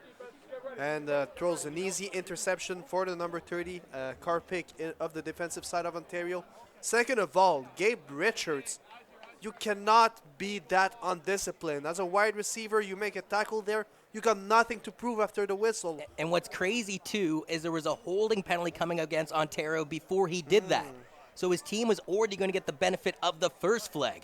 But then he does that unnecessary roughness, and I don't know if they called it that, but some just tomfoolery at the end of the day, at the end of that play, and that might negate it. Now, lost in all of this, the clock's at 0 here at Richardson Stadium for the second quarter. But in Canadian football, and I think in American football too, regardless, a quarter can't end on a penalty. So that's true. Depending on where they put this ball, and it looks like they're going to move it Well, the officials are looking for the spot of the foul for the first foul. Then they're going to add the yards from the misconduct from New Brunswick's player. And I don't know how you'd even say this. One wiped out the other by a third of the original penalty, and the ball is placed at midfield according to the officials right now. And regardless, it's going to be Ontario's ball, and I don't think they're going to take a 55-yard shot on the final play. I would assume safely that they take a knee here and go into the halftime break with a healthy 11-point lead. It is also very popular to go with a run play here, just in case Dolby can find a space. Yeah, you know what? And he's done that all throughout the first 2 quarters of play. So, you know, you might make a great point there, friend. But unfortunately, I think it's going to be the smart decision. They're going to go for the victory knee, though, here to round out the first half of action. So, in 2018, New Brunswick beat Ontario 25-22. Then they also beat them again 3-0 in a mini game that only featured 2 quarters of action. But through 2 quarters of action in this one, Ontario has a 21-10 lead over Team New Brunswick. Partner, what did you see from that first half of action from your point of view from either squad? A lot of great sparkles, especially on the Ontarian side. I'm going to repeat his name again, but Ethan Dolby has been lethal there. Their defense has been hermetic after the field goal of New Brunswick. On New Brunswick, you're only losing by 11 points. Don't abandon now. Give 100% to get back in the second half. Everything is possible from there. It's bottom line is who's going to want it the most. And do we potentially see Jeremy Hayes at the quarterback position, or they stick with Spencer Jordry, which we saw throughout the majority of that first half? They did get 1 touchdown to tie it up 7-7 as Dobie got the first touchdown of the game. They came right back with a massive rushing touchdown of their own. And then New Brunswick actually tasted the lead in this game. They kicked a field goal to go up 10-7. But since then, it's been all Ontario.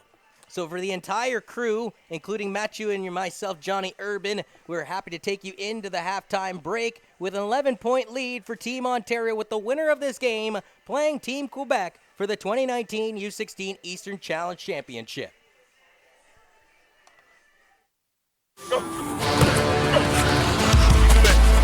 Yeah, go. Good job. Good job. Good job. Nice. Good job. There it is. Go. Keep him in.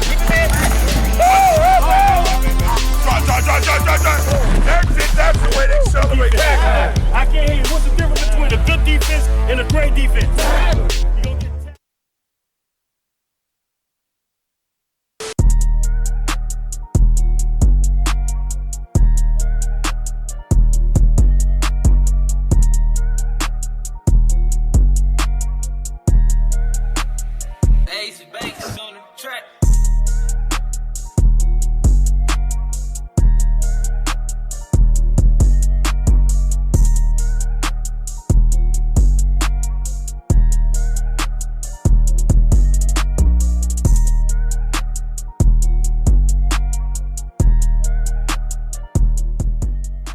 Hi, I'm Matt Logan from Centennial High School in Corona, California.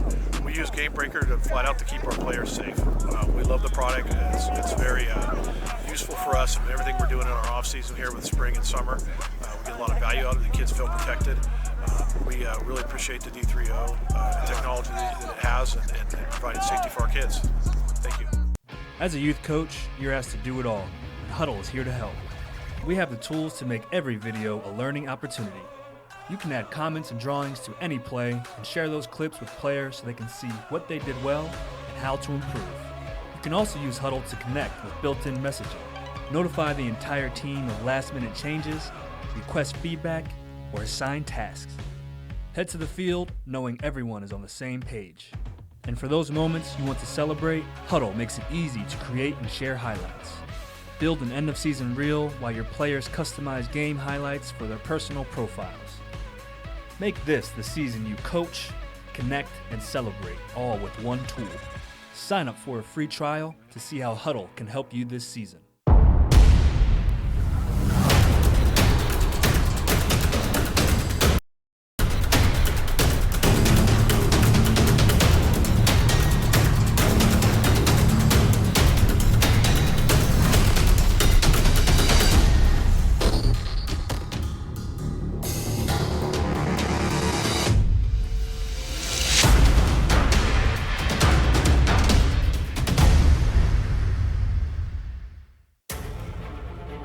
What does it take to become elite?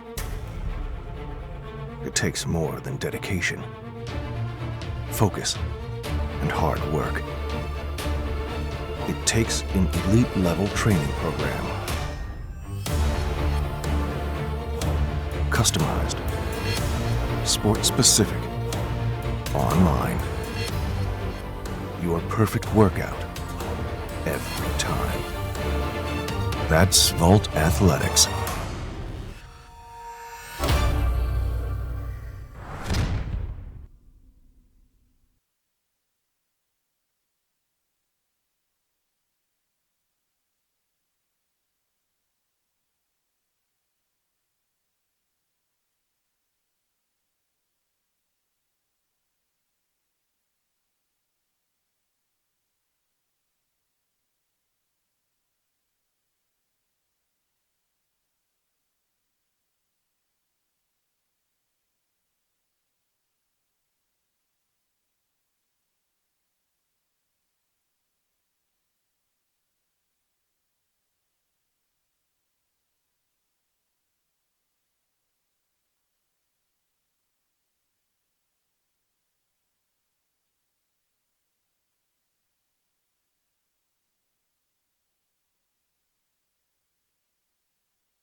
chair.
And welcome back to Richardson Stadium here in the Limestone City, called Kingston, Ontario, for U16 Eastern Challenge competition between Team Ontario, the hosts, and Team New Brunswick. And ironically enough, it was Team New Brunswick that handed Ontario 2 straight losses.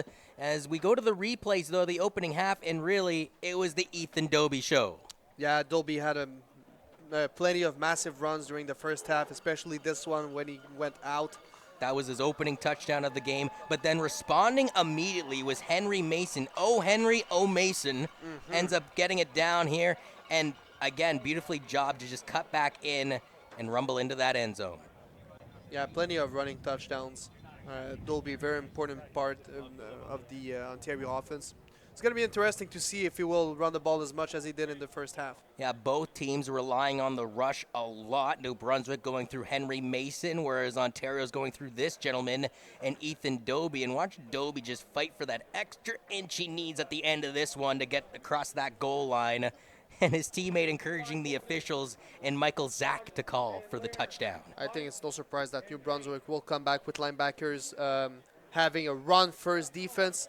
So plays them at 3 or 4 yards from the line of scrimmage to be sure that Dobie must not be effective in the second half. And this is the last play, well, one of the last plays, I should say, of the opening half. And it was a decent return on the punt, but right at the end, a little pushing and shoving going on here, and that was something you noted. That's something we just don't want to see from Gabe Richard's, antics, if you will, with an 11-point deficit. His team needs him to stay disciplined, and they need his skill on the field. Yeah, of course, it's very important to stay focused on the game. The stage is way too important to have mental mistakes at this point. So I want to go back to your point, though, about how the defense is going to construct something differently in the second half for Ethan Dobie, but man, oh man, partner. I mean, you can plot for this kid, but when he's dipping and dodging and all the other D's of volleyball or dodgeball, then he's a hard man to catch. Yeah, of course, and that's why it's important to rally to the ball once he starts running with it. Bring 2 or 3 guys to the tackle to be sure he doesn't go anywhere, because it's not only the affair of one man to stop Dobie from marching down the field for the Ontarian team. And if you're Ontario, I hate to put it this way, but it hasn't been broke, so would you bother fixing it? Or do you just stick to a heavy Ethan Dobie rush game here in this second half and try and extend on your 11-point lead? Well, you have to be ready for everything. If they adjust and you cannot count on Dobie to run the ball for as many yards as in the first half, you need to have a plan B, which is the passing game. Little trick plays, maybe we're going to see a lot of motions, but with Dolby in the backfield, it will be easy for them to run the play action. So let's see if they can use it at their advantage. Be interesting for Team Ontario too, whether they continue with that north-south motion of Doby and letting his, skill go to work, or do they try and go a little more east-west and get Doby involved on jet sweeps and get him into those open territories a little bit. But you mentioned it actually in the first half. When he's following the blocking schemes and he's utilizing his skill, those are the first down runs. When he abandons his blocking schemes, those seem to be the times where he's limited to just 2 or 3 yards. What's really funny, though, is I don't recall him being tackled for a loss yet in this game. That's true. It's important to foul down facing the front of you, getting the few extra yards. New Brunswick will have the benefit of receiving the ball to start this second half of competition down by 11, and Michael Horvat approaches the piston at the 45. He found open field, folks. Ontario could get this ball, and they do. Team Ontario ball. I have no idea why the field was so open to the near side, and Roy Vanderveen comes in and plays the hero for Team Ontario. Well, it's not very hard to understand the up-backs, the people on the wall. They were told to go and block on the left side of the field, but sadly, there was no one there. So that's important to have a reaction, and after doing some tapes, the Ontario team knew that there would be a free space there. So good field position from Ontario at the beginning of this half. So New Brunswick was supposed to get the ball to start this second half with an 11-point deficit. Scratch that. Ontario gets the ball to start off with an 11-point lead. And they go to Ethan Doby to the left side. Cuts back in, then turns on the Jets. Tackled down at the 10. And if it wasn't for that gentleman's hard efforts and Ethan Doherty, Ethan on Ethan violence, then that would have been another touchdown for Ethan Doby. Man, that was a tongue twister, wasn't it? Very nice run from him. 2 leading blocks from the receivers, the number 87 and 11. What a nice job by them. And Doby was able to recognize the situation. Back into the red zone goes Team Ontario. 2 run to the line, but they stutter out, trying to get New Brunswick's defense to jump. They don't, though. And now their quarterback looks back in Leroy to the coaching staff, a possible audible coming up here. Interesting formation there.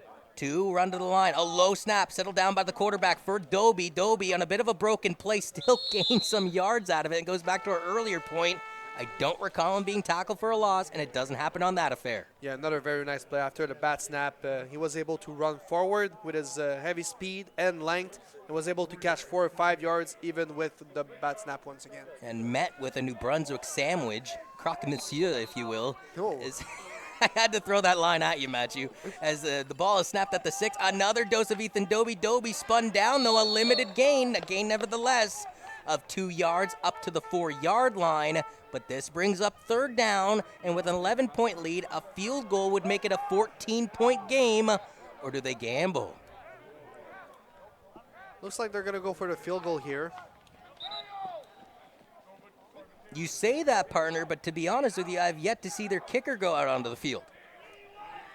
And I don't recall what's the number of the And kicker. there's some confusion on Team Ontario as to what personnel they should have on the turf, yet they're going to run this third down play anyway. They do have a timeout if they wanted to. They're not going to use it. Hand off to Doby. He's got to get into the end zone. If it's a turnover, folks, do they count him in or do they say he was shy? They say touchdown, Doby.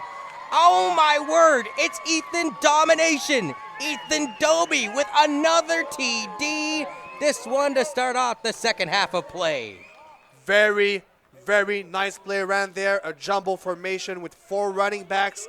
And is that a surprise to see Doby running once again? It's a surprise to me that he was able to muscle his way into the end zone. There was confusion at the beginning of the snap of this ball. Ontario didn't even know if they had the right personnel out there. And look at number 74, the big man, and Nino Fracavilla, the offensive lineman out of Vaughan, says, you're going to get into that offense, homie. And what I like, too, is he literally hits his own running back into the end zone. And, I mean, you get the job done no matter what. 28-10 as you're looking at the dominator, Ethan Doby. Get that kid some oxygen, folks. I mean, he's carried the entire province on his back this afternoon.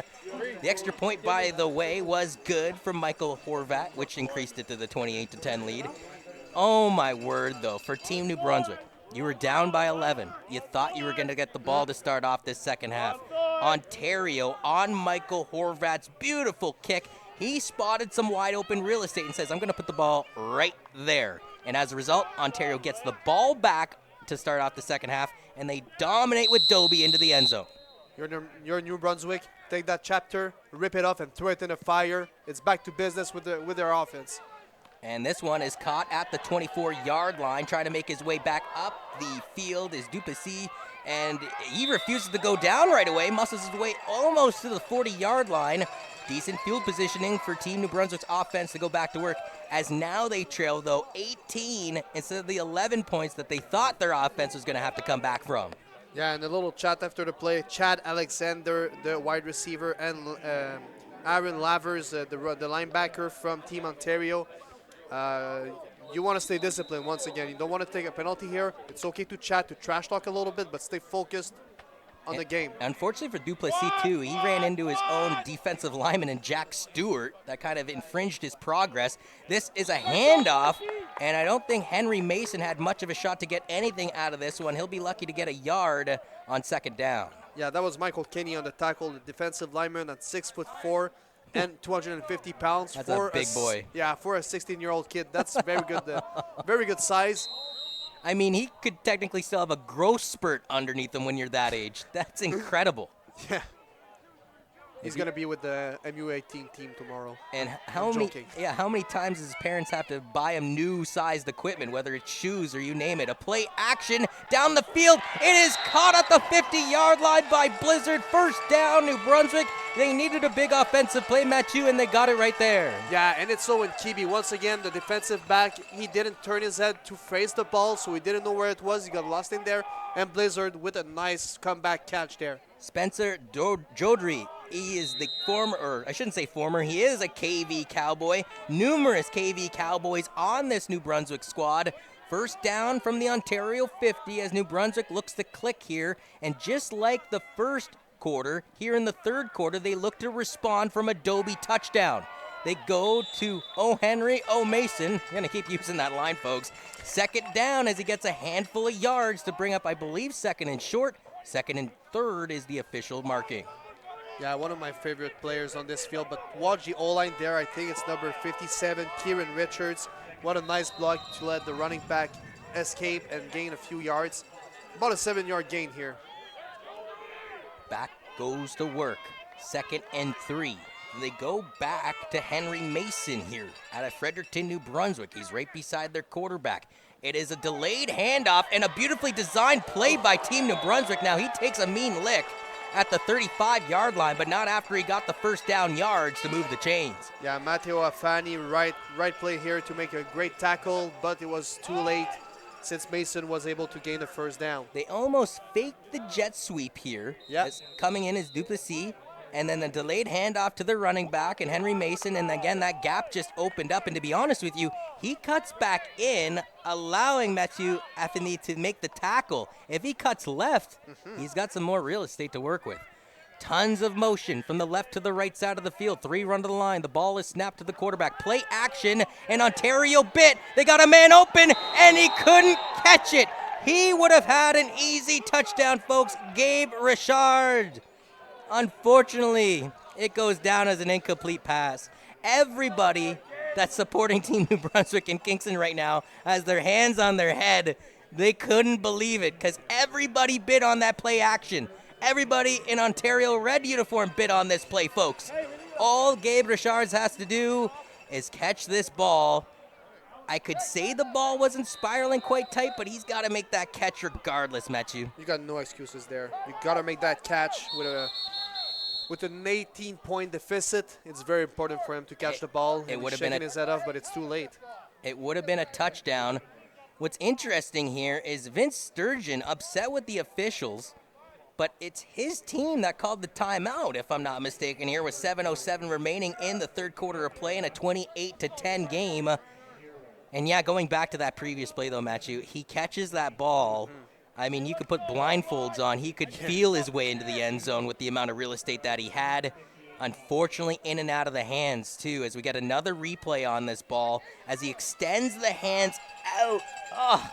Sometimes when you're too alone and you got a lot of time to catch the ball, you're going to think about it and the pressure arrives. And you become your own worst enemy. Yeah, exactly. So Let's see what they're going to do there. After the timeout by New Brunswick, it's a 2nd and 10 play. Looks like a very similar play call here with 3 running the line to the right side. They're going to throw it, though, to the left side. This pass is again in and out of the hands, and I believe that's the same gentleman in Gabe Richards.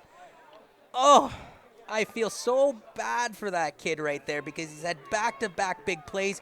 Big ups to Alex Blizzard, though, his teammate, to go up and say, hey, keep your chin up. We need you in this game.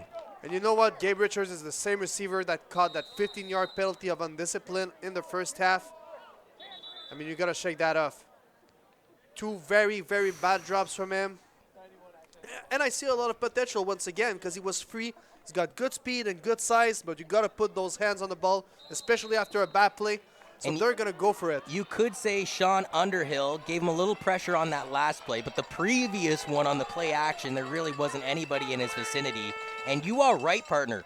3rd and 10. New Brunswick gambling on it. The play action. Quarterback's going to have to huck the ball. It's right there for the taking, and instead, it is intercepted by Team Ontario. His 2nd interception of the game for Ryan Karpik.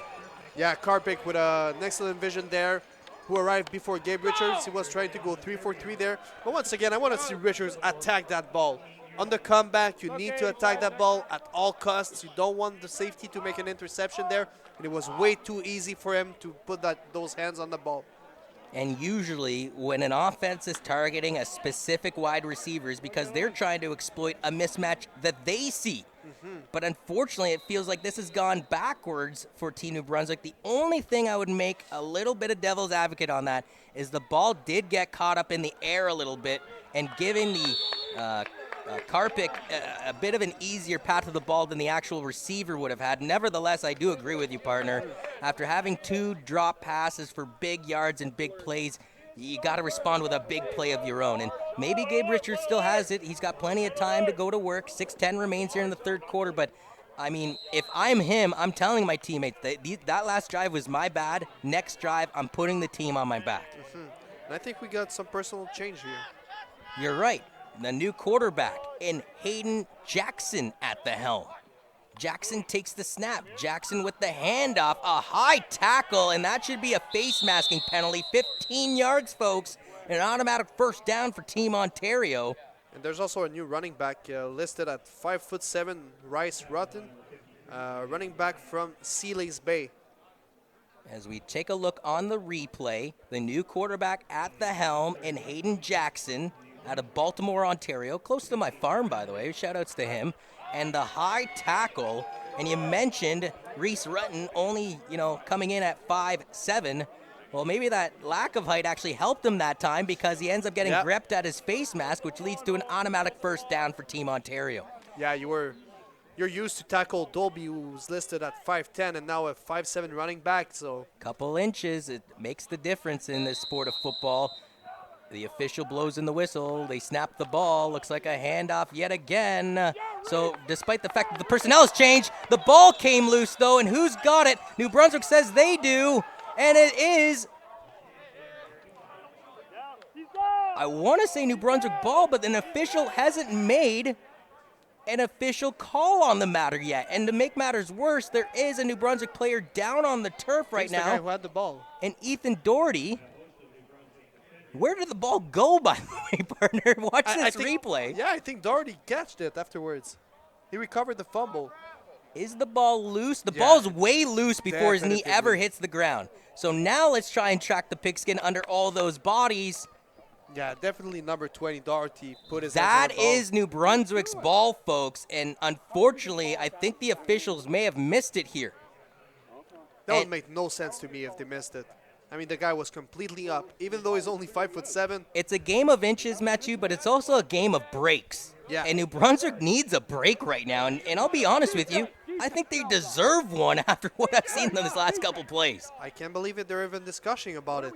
It was clear that it was a fumble from the running back. The only thing I could maybe argue, because under that pile of humanity under all those different red shades of jerseys, are you kidding me? Who ends up grabbing the ball, though? We're watching it again on this replay here, and watch, the ball's going to come out right here, and the knee isn't down, so the ball is fumbled. That is live. Let's watch the ball. 4's got a shot at it, but you're right. Number 20 lunges in there, and Ethan Doherty. But is Doherty on the ball? See, where's the ball? Because I think Doherty's right there. He looked injured, but at number 4 there, that was Alex Paulin. He was 100% sure that it was their ball, just like everybody from Team New Brunswick.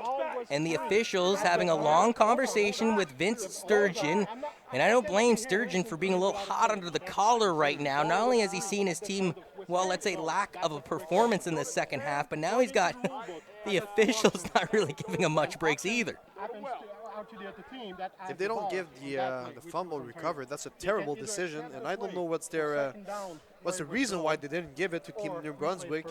And DJ Ryan, a little banged up on that play too, to make matters worse, goes under the trainer's tent to be attended to. Vince Sturgeon wants a clear explanation on this.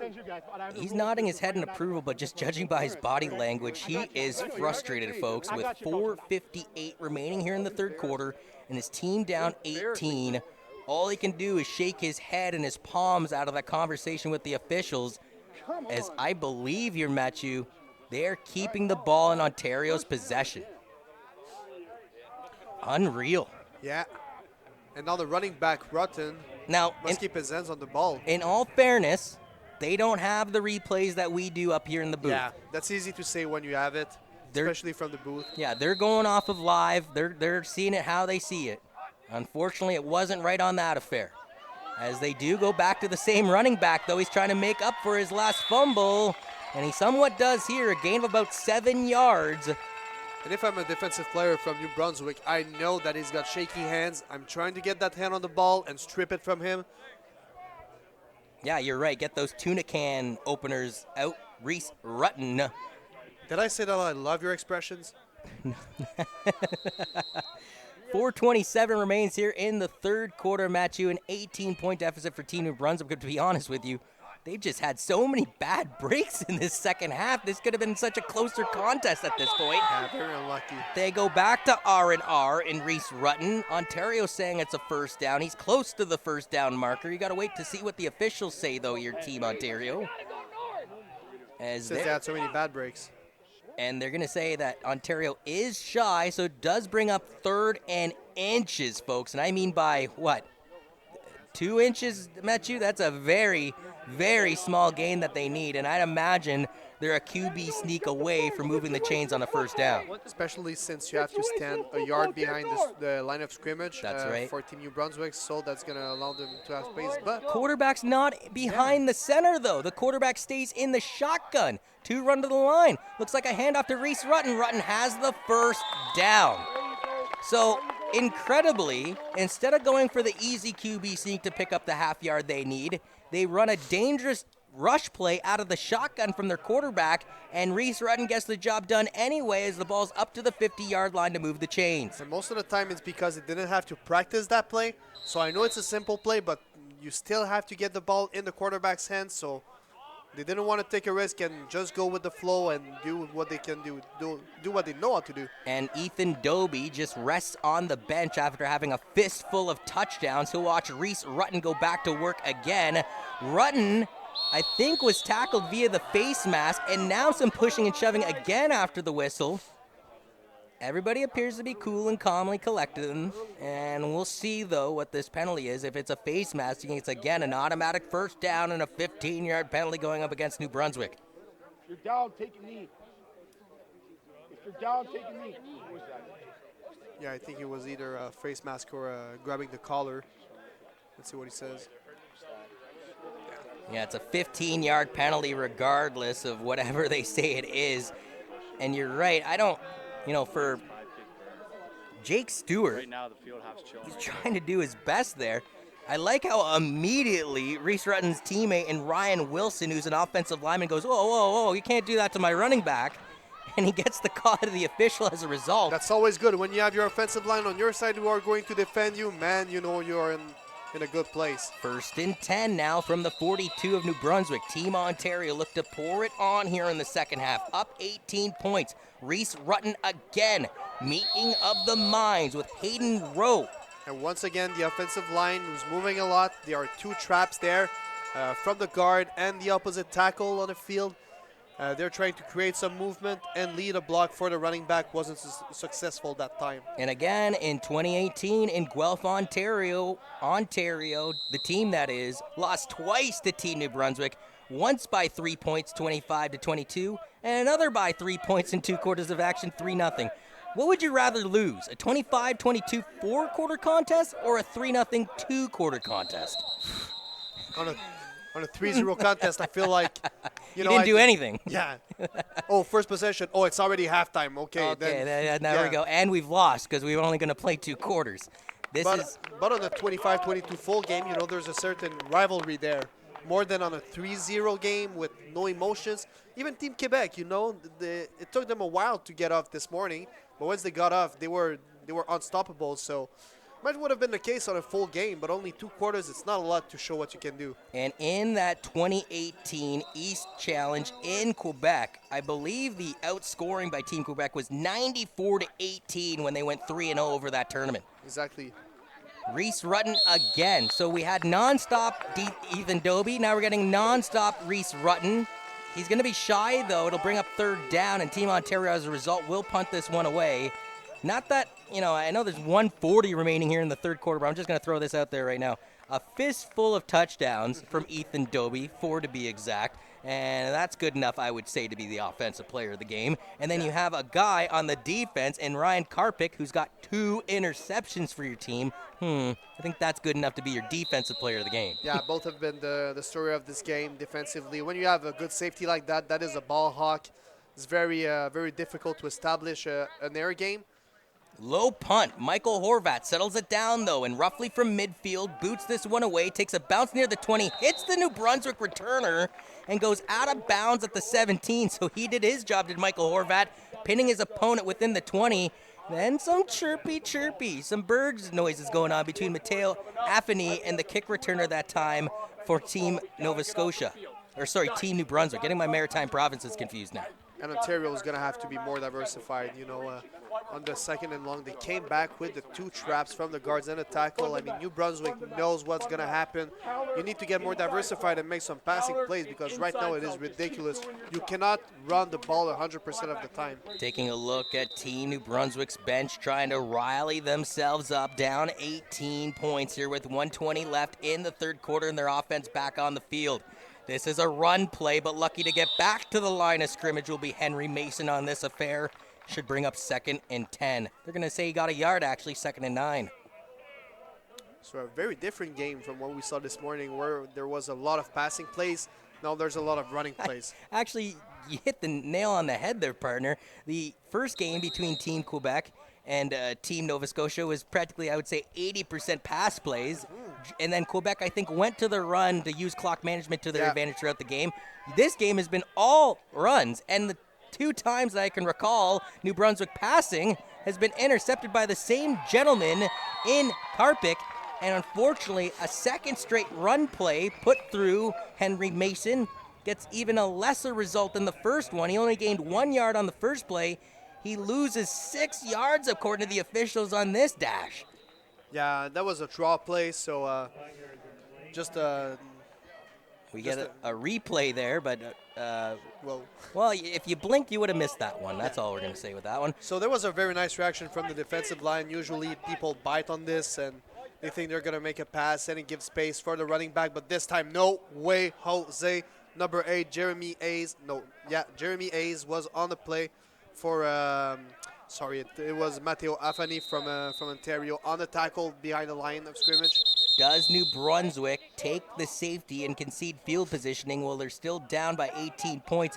Ontario had 1 too many players on the field, so they wisely actually used one of their 3 timeouts available to them in the second half with 17 seconds remaining here in the 3rd quarter. And maybe I'll go back to you with that equation with the kicker, I would say about 5 yards deep in the end zone. Do you expect anything but a conceded safety here? Yeah, I don't really understand why they wanted to take a timeout to bring another guy. He's going to... No, the reason sorry for you, partner. The reason why Ontario burned the timeout was because if New Brunswick does snap the ball, it's an automatic 5-yard penalty for... Oh, really? Is there? If they're missing a No, they had too many. They had one too many personnel on there. I So they were trying to get the guy off the field, and they went, he's not going to get off in time. So they're forced to burn the timeout as a result. Thank you for the correction. And yes, I think they will go for the safety. Good decision here. Still a three possession game. That's right. It'll increase the lead, though, to 20 points, 30-10.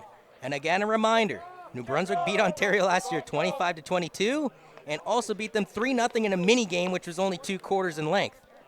And then you go back to the 2017 affair for Team Ontario. They lost to the champions in the big dance, 35-21 to the host team Nova Scotia, and finished second. So they went from finishing second to finishing third. And they don't want to keep going down the list. They want to go up the list here, folks. And let's face it, they're 14 seconds plus a quarter away from meeting Team Quebec for U16 Eastern Challenge supremacy. You're seeing on the field with the sun setting in the western sky here in Kingston as we approach the evening, the shadows casted on the turf from the grandstands. The lights also here at Richardson Stadium have been turned on as we're approaching 10 to 8 p.m. local time. It doesn't matter for Team Ontario, and maybe not so much for Team New Brunswick as there's only a 1-hour difference, but I remember the 9 a.m. kickoff we had on Sunday featured Team Alberta. Matthew, that's a squad that's already, I think, 2 or 3 hours behind the windmill, and then you got to put them at 9 a.m., so in their minds it was like a 7 a.m. kickoff for Team Alberta. And yet they came away with the victory. Here is Team Ontario trying to stretch out the field, trying to avoid a couple tackles, but to be honest with you, too much east-west for Sean Underhill and not enough north-south. Didn't get a whole lot of yards on that kick return, but to be honest with you, when you're up by 20 points, all they want is the ball in their possession, and that's what Ontario is going to get. Yeah, the contain here is the name of the game. Very good reaction from the defense. There was even number 33 on the outside to cover up. Man, he almost lost that ball, though, kind of not securing it properly. He did at the very end as he was falling down to the turf, but with 3 maroon uniforms around him, if that ball comes loose, that could spell a disaster. And we mentioned it throughout this second half. All New Brunswick, we feel like, needs just one big play to get back into this game, despite the fact that they are down by 20 points. Yeah, right now they really need a sparkle. I know the fumble that wasn't called is an important part there. Would have been very good for them. But, you gotta go with the flow and have a very good fourth quarter to at least apply pressure on Ontario. A Reese Rutten run will conclude the third quarter of action here from Kingston, Ontario, in the second of 2 games here on your Tuesday. If you joined us earlier this week, we had a 4 broadcast day on Sunday for the 2019 Football Canada Cup. This is a breeze in the park for you and I, Matthew. Just a 2 broadcast day here for the U16 Eastern Challenge. And then following this, tomorrow, we got another 4 broadcast day, folks, as it's semifinal and consolation semifinal action in the 2019 Football Canada Cup, the U18 scene. You're currently watching the U16 scene in the Eastern Challenge vicinity. Yeah, Nova Scotia and BC will kick things off at 9 a.m. tomorrow. 9 a.m. comes early. We're going to have to grab more coffee, partner. As Reese Rutten breaks off of a tackle, has real estate down the far sidelines, runs right into the jaws mouth of the defensive player, but not before punching himself past the New Brunswick 40-yard line. It really doesn't matter who's running the ball, apparently, for Team Ontario because they keep getting yards under their belt. Very nice run from Reese. Took on the outside and was able to bring a spin move with a heavy play on number 83 on the defensive side. Went right into the grill of Steph So, and he's out of Devon Wildcats football team from Fredericton, New Brunswick. 3 run to line, the ball's fumbled back. The Reese Rutten's gonna have to make something out of nothing, and he'll take a loss of roughly 7 yards here, folks, to bring up 2nd and long with 11:10 remaining here in the football contest. Yeah, they were back in a Wildcat position. Maybe not the best of decisions because they only run 1 play since the beginning of the game with that receiver crossing the field and leading a block for this time number 22, Reese.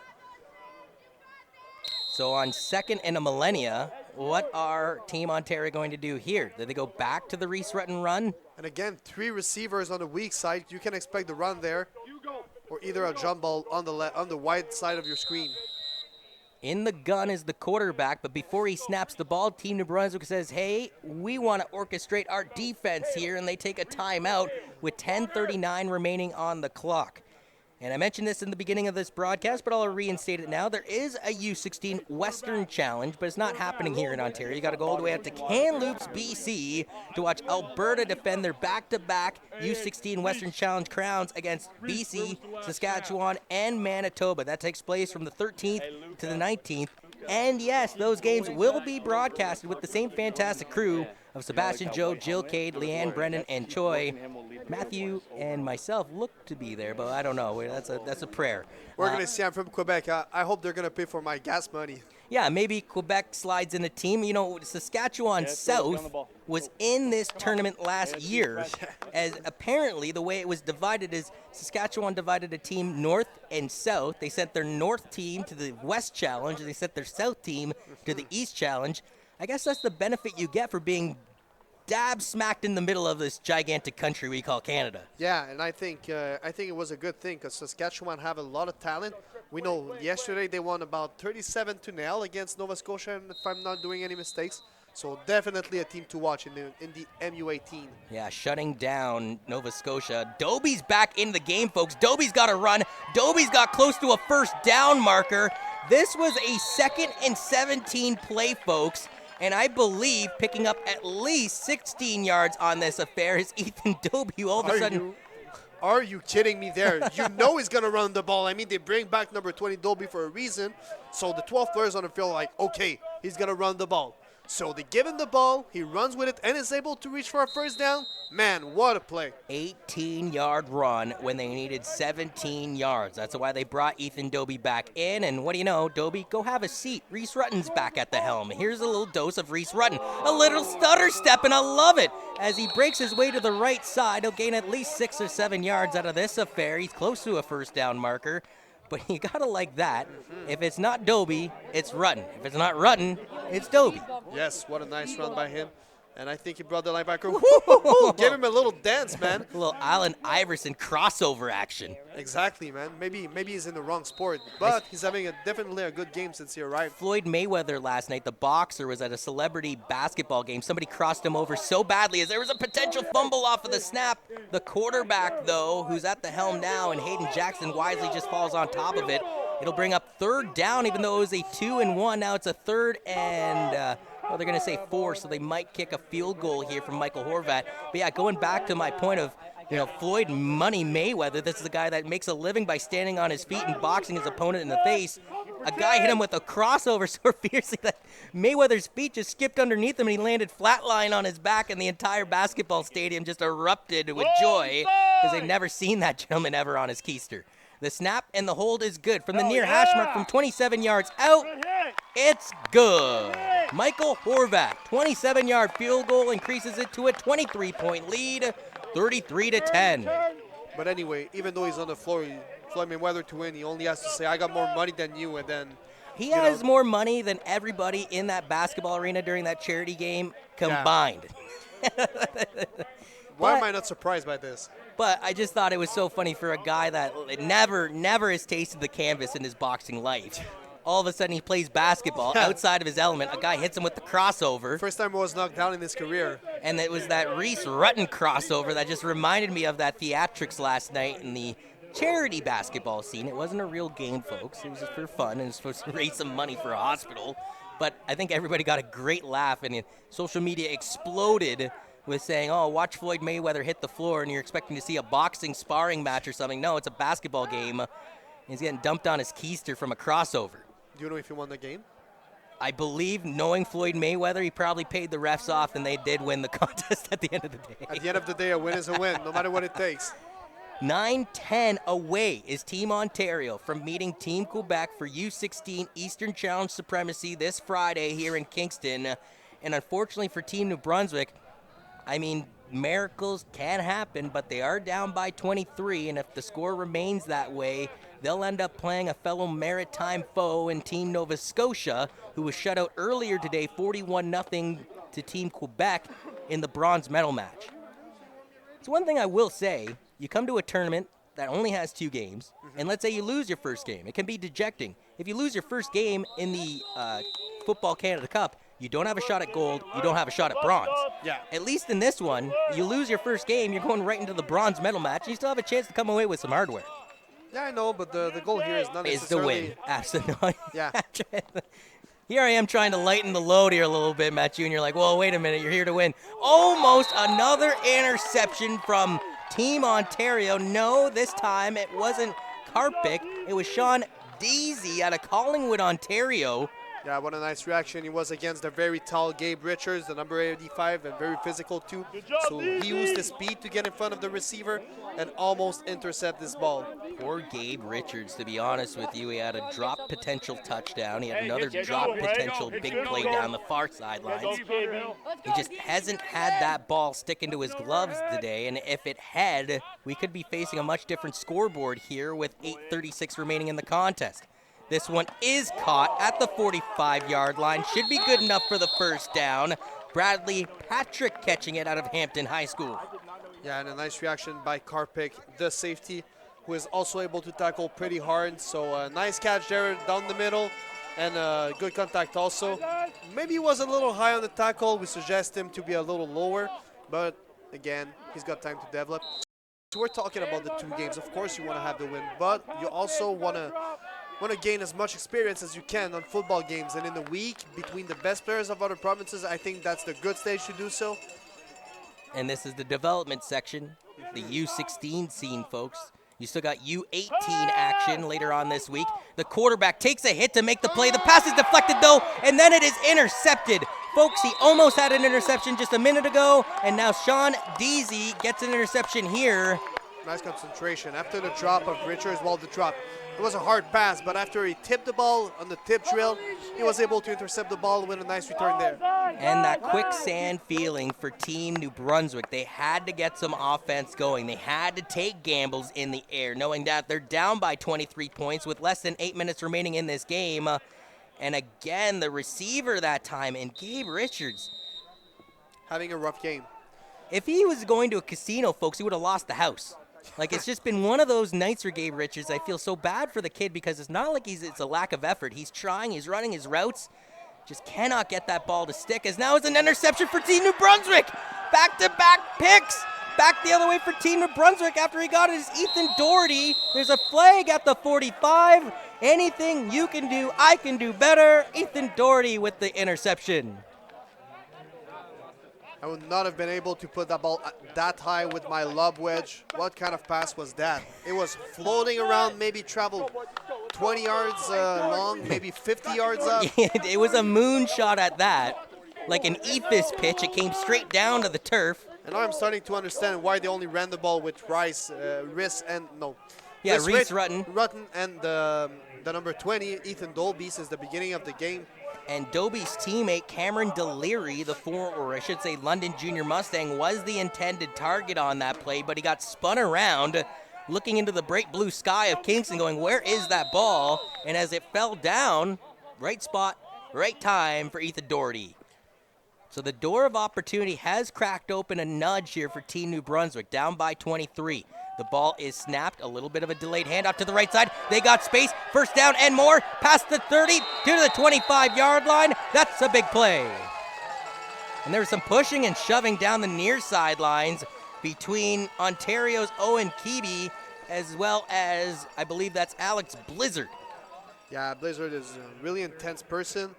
But when you see the ball coming off on the other side, especially with the running back, once you made your block, you can stop it. There's no reason. It was close from getting a penalty, but this time he escapes with nothing. And with that massive Javon Johnson run, I'm wondering why we haven't seen more of Javon Johnson. Not that I've been unimpressed by Henry Mason's performance. He's been excellent as well from the backfield out of Fredericton, New Brunswick, but I want to see more of this Moncton boy and Javon Johnson as he's the lone man beside his quarterback. Two very big guys. They motion from the right to the left side of the field as two swagger to the line. It's another play action, a quick throw. I believe Blizzard has caught it at the 18, ripped down to the turf.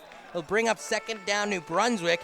Time is of the essence with only 6 minutes remaining on the clock. New Brunswick does have 2 timeouts left in this game. That was a well-designed play. You know, 2 motions from right to the left, plus the running back on the jet sweep option. And then you have an isolated receiver who cuts through as a slant to gain a good 8 yards on the play. Personnel changing as coming off the field is Spencer Jodry, the would-be starting quarterback of this game, and on a direct snap is the running back. The running back fakes it to a fellow running back, and he's just going to carry it up the field. A little bulldozer mentality here, folks. He's got the first down, and he's down at the 5-yard line. What do you like about that, Matthew, as they had Henry Mason and Javon Johnson out there? What did I like? There was 275 pounds in the backfield, and both of them could run the ball, so I got no problem with this. What I have a problem with, though, is an orange flag in that end zone. Oh, my God. And once again, is it the same story that's going to repeat? I hope not. If it's a flag against New Brunswick, they're shooting themselves in the foot. Upset coming off the field here, partner, is Javon Johnson, so I'm wondering if it is against New Brunswick just by his body language as he came off. It is against New Brunswick. But there was penalties on both teams. So they place the ball back at the 10-yard line, but it'll be first down New Brunswick. So first, well, why do they have the stick there? If it's from the 10-yard line, it's first and goal. And the chain gang orchestrates it properly. 5:28 now remains in the hourglass between Team Ontario and Team New Brunswick. They actually called unnecessary roughness out of one of those penalties, the two that were thrown on that last play. They don't go with the dual running back formation despite the fact that it was so lethal on that last play, but they do still hand it off to the running back, and the big boy tries to rumble up to the 5-yard line. Henry Mason yet again. He's a Blacks Cat, junior varsity athlete for FHS in Fredericton, New Brunswick. Not love to see a running back using that size to his advantage. He puts his head down and says, if you want to stop me, you're going to have to give your 100% because I'm not going to go back. But again, 2 guys on the tackle, good reaction from them. One of them being Brody Hughes, who I mentioned is attending an American prep school this year with the intent of hopefully getting some letters of intent from the NCAA squads down south. The ball is snapped, another handoff, but great defense by Team Ontario on this affair. They realize, wait a minute, they've been going with this Henry Mason kid this whole way through, so they hone in on Mason and shut the door down at the line of scrimmage. Nice play by the backside, the defensive lineman. Number 92 was able to make the tackle there. And I hate to be overly dramatic, Matthew, but it looks like New Brunswick's going to go for it here on 3rd down from the 6-yard line. And essentially, this is the game, folks. New Brunswick has to score on this play and, well, get the ball back into the possession to have any chance with 4 minutes remaining in this game. They're going to gun it towards the end zone. The pass is tipped away, incomplete. Turnover on downs. Team Ontario ball from their 6-yard line. And for Team New Brunswick, specifically in this second half, where they've been shut out too, Matthew, after having 10 points in the first 2 quarters. Yeah, that's what I was going to say. And nothing's gone right, though. Allow me to say this. I don't understand the decision. They've been running the ball and marching down the field with their run, and now on the 3rd down, they want to pass the ball? Come on. You got to come back to what you've been better with, and definitely has been a running game there, and nice reaction by the defensive back. That was number 27, Owen Keeby. Yeah, Keeby with literally the defensive play of the game here in the 4th quarter. Just knocking that ball away, knowing that New Brunswick had to get into the end zone. We get more Reese Rutten action, and Reese punches it past the 10-yard line to bring up 2nd down. And if you're Team Ontario, you're content with this. It's going to be the Reese Rutten show for the remaining 3 minutes and 30 seconds of this game with a 23-point lead. Yeah, no surprise there. And the 4 running backs of both teams have definitely been the highlights of this game. Not to talk bad about the quarterbacks, but just giving credit to the running backs and the O-lines, of course, who made an amazing job to give yards to their offense. Hey, somebody's got to give the ball to the running back. The quarterback gives the ball to Reese Rutten. He gets close to the 15-yard line, but this is interesting. It looks like he'll be about a yard shy. It'll bring up 3rd and 1, and as we reach the 3-minute warning here in the final quarter of play, if you're Team Ontario, do you just gamble for the 1 yard and maintain possession of the ball? Doesn't look like they're going to do that, though. They send out Michael Horvat to punt this one away. Yeah, well, Coach Capillo decided to go with the punt, but I can tell you something from what I saw on the reaction of the players. They are not happy to come off the field. They thought that they were going to go for a 3rd down. It would have been 3rd and 1, too, and let's face it, if any team's been converting on 3rd down throughout this game, it's been Team Ontario. Yeah, but, you don't want to make a mistake and give them points just after You mentioned that they accorded 0 points on the second half. One lone man back at the far 50. I mean, he's got the whole near side of the field to punt it if he wanted to. Well, they're going to try to block it. I wouldn't concede a safety if I was Horvat. He doesn't, but he does kick it towards the lone. Now, Horvat gets hit. This could be interesting, folks, because if it's roughing the kicker, I'm pretty sure Ontario's going to maintain possession here. Yeah, and Horvat, number 15, is absolutely mad right now about the number 21 on the New Brunswick side. But to be honest with you, Horvat's the one that's going to get the last laugh out of this. If the officials, that flag's back at the 7-yard line, I'm sure they caught the infraction. Oh, and he just did a sign of honor. Things you don't want to see here. Luckily for him, the referees didn't see that. The one-finger salute, partner? Is that what you saw on the film? Nah, I don't want to talk too much about it, you know. Leave the bad stuff where it lay. Yeah. My mom used to say, if you don't have nothing nice to say, John, don't say nothing.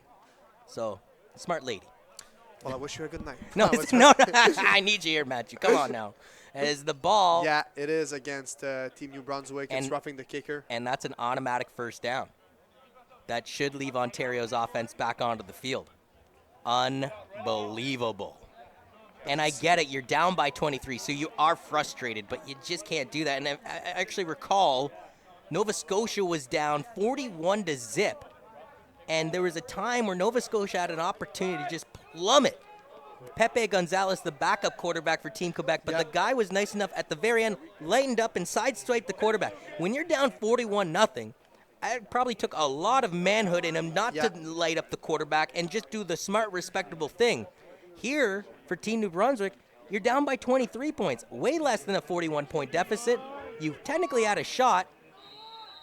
When you want to prove your power by using being disciplined, but that's not happening now. This one is an incomplete pass, with the intended target being Jonah Lockhart. That's the first time we've mentioned that gentleman's name from Fredericton, New Brunswick. Yeah, you're going to prove you're tough by being smart and being hard between the two whistles. But after the whistle, you're going to show discipline and respect for the opponent. Even a little bit of a late hit there by Brody Hughes, although he was already going through the motion when the receiver was trying to retrieve the ball, so you can't really blame him much on that. Brings up 2nd and 10. 2:41 remains on the clock here on your Tuesday evening from Kingston, Ontario. A lot of motions there.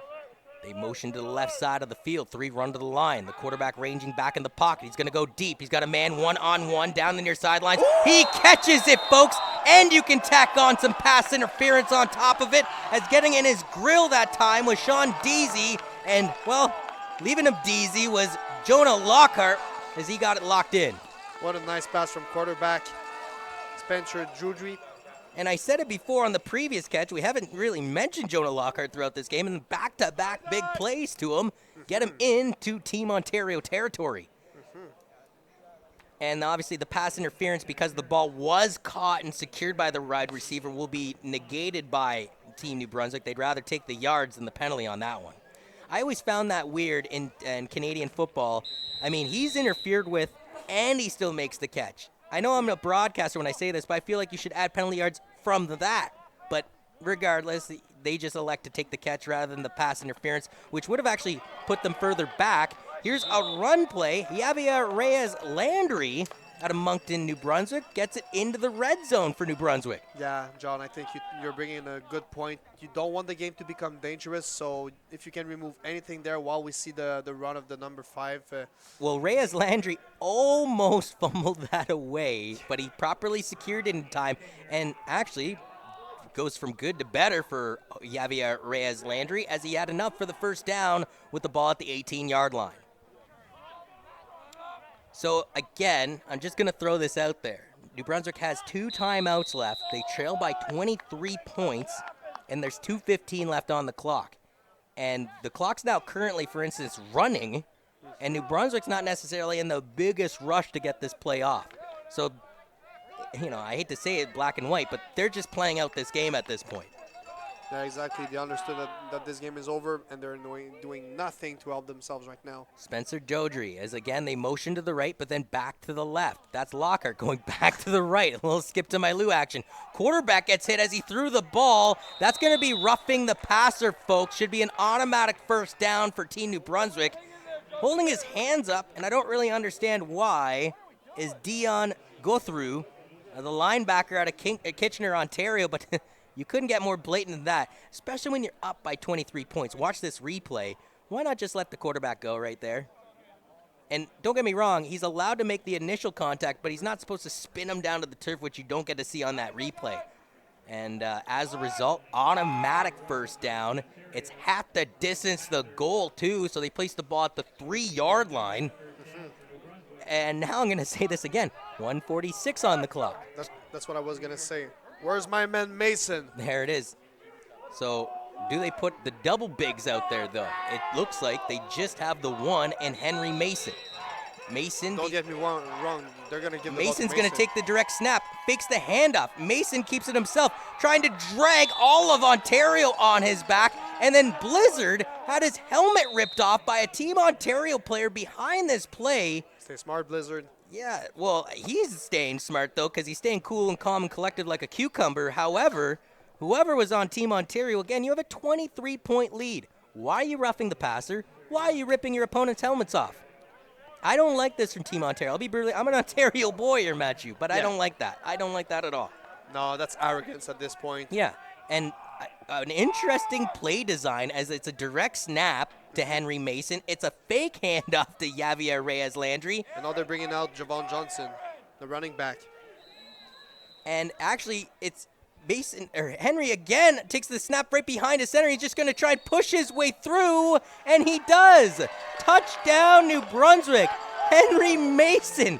Break out the bulldozer, folks. I love it. The direct snap as he lined up behind his center. Then he just sort of used his center as a spread, a bridge to go across the 3 yards he needed, and pushes himself across the end zone. Watch this. As I said earlier, you have 200 good reasons to give him the ball, and he used the way to his advantage to get the touchdown here. There are 3 Ontario jerseys pushing down on his shoulder saying, don't go any further, and he says, I'm going into the end zone. You can't stop me. And, well, finally putting points in the second half for the New Brunswick. Now, does New Brunswick, I know it sounds foolish, 1:35 remaining. They just put a second off the clock. I don't think the timekeeper realized this is not a timeable play. It's an extra point. There should actually be a couple seconds left on that clock. And I think a timeout is actually taken by well, he originally pointed towards New Brunswick, but it's actually Team Ontario taking the timeout as they recognize the fact that New Brunswick is going for the 2-point conversion, as he took a little bit of a smile there at Henry Mason on the bench for Team New Brunswick. And why not? Mason, in my opinion, has been their offensive player of the game. Yeah, I know, but at the end of the day, you're still losing. So why not put back your helmet on and be ready to go back on the field, because on that kickoff, you want to get that ball back. That'll be the biggest thing. If they they have no choice. They're going to have to try and attempt an onside kick. Yep. Or, like Ontario did to start this second half, find open real estate, put the ball there, and hope your players can get to the pigskin first. That might have been the biggest play of the game. It It changed everything. You're right. No, the momentum that would have been for Team, and a couple plays too. Again, I'm not trying to harp on him, but Gabe Richards had 3 drops in this game that all would have been first downs.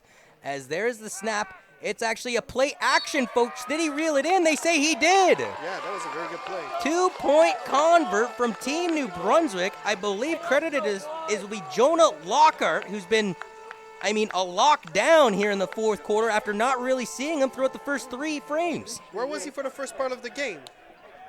Very reliable receiver, sure hands on a lot of pressure, was able to make the catch once again. And the play action between Javon Johnson to find the intended target in Jonah Lockhart. New Brunswick has shown a lot of great football here this afternoon, but the thing is now their biggest enemy is the clock. 94 seconds remains on the clock here at Richardson Stadium. They trail by 15 points. They do have 2 timeouts under their belt, but they need to get the ball here. Hey, if I'm New Brunswick right now, they like players on the right part of the field. I fake it to the large part, and I kick it back on the short part. Timeout, New Brunswick, before they get the kickoff, and that could hurt them, folks. They needed to get some other personnel onto the field. Well, at least the one official said it was a timeout. Now Ontario is getting another guy onto the field. Count the players out here. 4, 8. Well, they have 12 out there, so they needed to get that extra guy at Ontario. Where do you see the open real estate, though, Parker? right in the middle at the queue there. There are so many players of the Ontario team on the large part of the field. They got to go to the near side. Yeah, I think so. So what can Javier Reyes Landry do? Arguably his biggest kick of the game. He's just going to try and squib this. They have to wait till the ball crosses center, and I think they did correctly. That should be New Brunswick ball. That is a thing of beauty, Matthew. And the first one that could have had a shot at it was Ethan Dobie, of all people. We know if Dobie gets the ball, that smells a disaster for New Brunswick. And yet somehow, someway, watch this replay from Javier Reyes Landry. This game is far from over, folks. That was a perfect kick, straight down the middle. And they gotta wait. Oh, wow. that's perfect. Perfect. Number 34, Henry Mason on the ball. If they touch it, folks, before that line through the middle of the queue, it's a penalty against New Brunswick, and they lose the ball. The 3 maroon jerseys, almost like a turtle shell around the pigskin, just guiding it towards that marker and eventually gobbling it up and maintaining possession. 92 seconds remains. And to kind of benefit New Brunswick, the officials didn't take that last timeout off the clock, so technically 2 timeouts and down by 15. 92. Yeah, Lockhart, Jonah Lockhart at the top of your screen. The ball is snapped to the quarterback. He's going to look to the near side here, though, and not even looking back at the route was Jack Duplessis. And unfortunately for him, you had Vince Sturgeon having a bit of a talk with his wide receiver on the near side, trying to give him a little more instructions. Wouldn't be surprised if we see a little Jack Duplessis, though, in the next play, knowing that he's having a one-on-one interaction with the head coach. Yeah, that was a good blitz from straight to middle from the defensive back there, and number 33. John Johnson did a bad move. He went outside instead of protecting the inside. Kids at home, always inside first and outside then.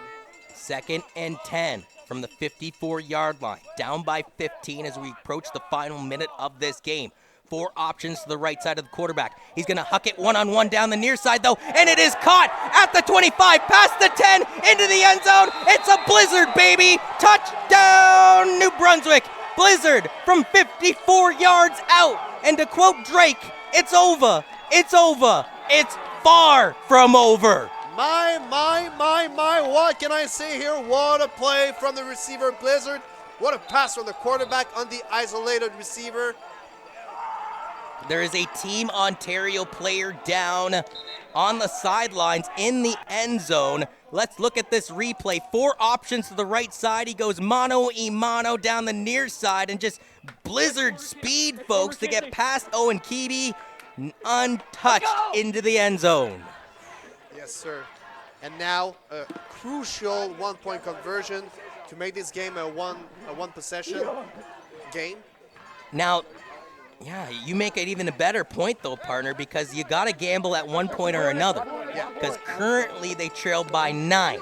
So do you go for the 1 point now, knowing that if you do get the ball back, you got to get a 2-point conversion? Or do you go for the 2-point conversion now, knowing that you still got to get the ball back, and then you can just kick the 1-pointer?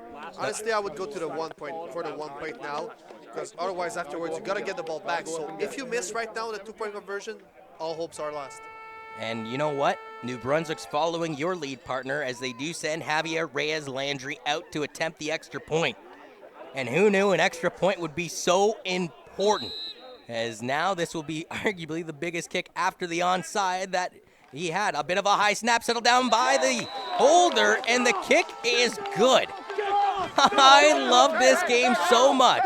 33-25. What a great football game. After New Brunswick appeared to be shut out for the remaining of the second half, all of a sudden they have woke up with 2 straight majors and have climbed within 8 points of this game.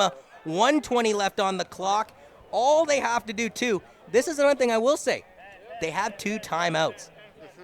So let's say somehow this onside kick doesn't go their way and Ontario still gets the ball back.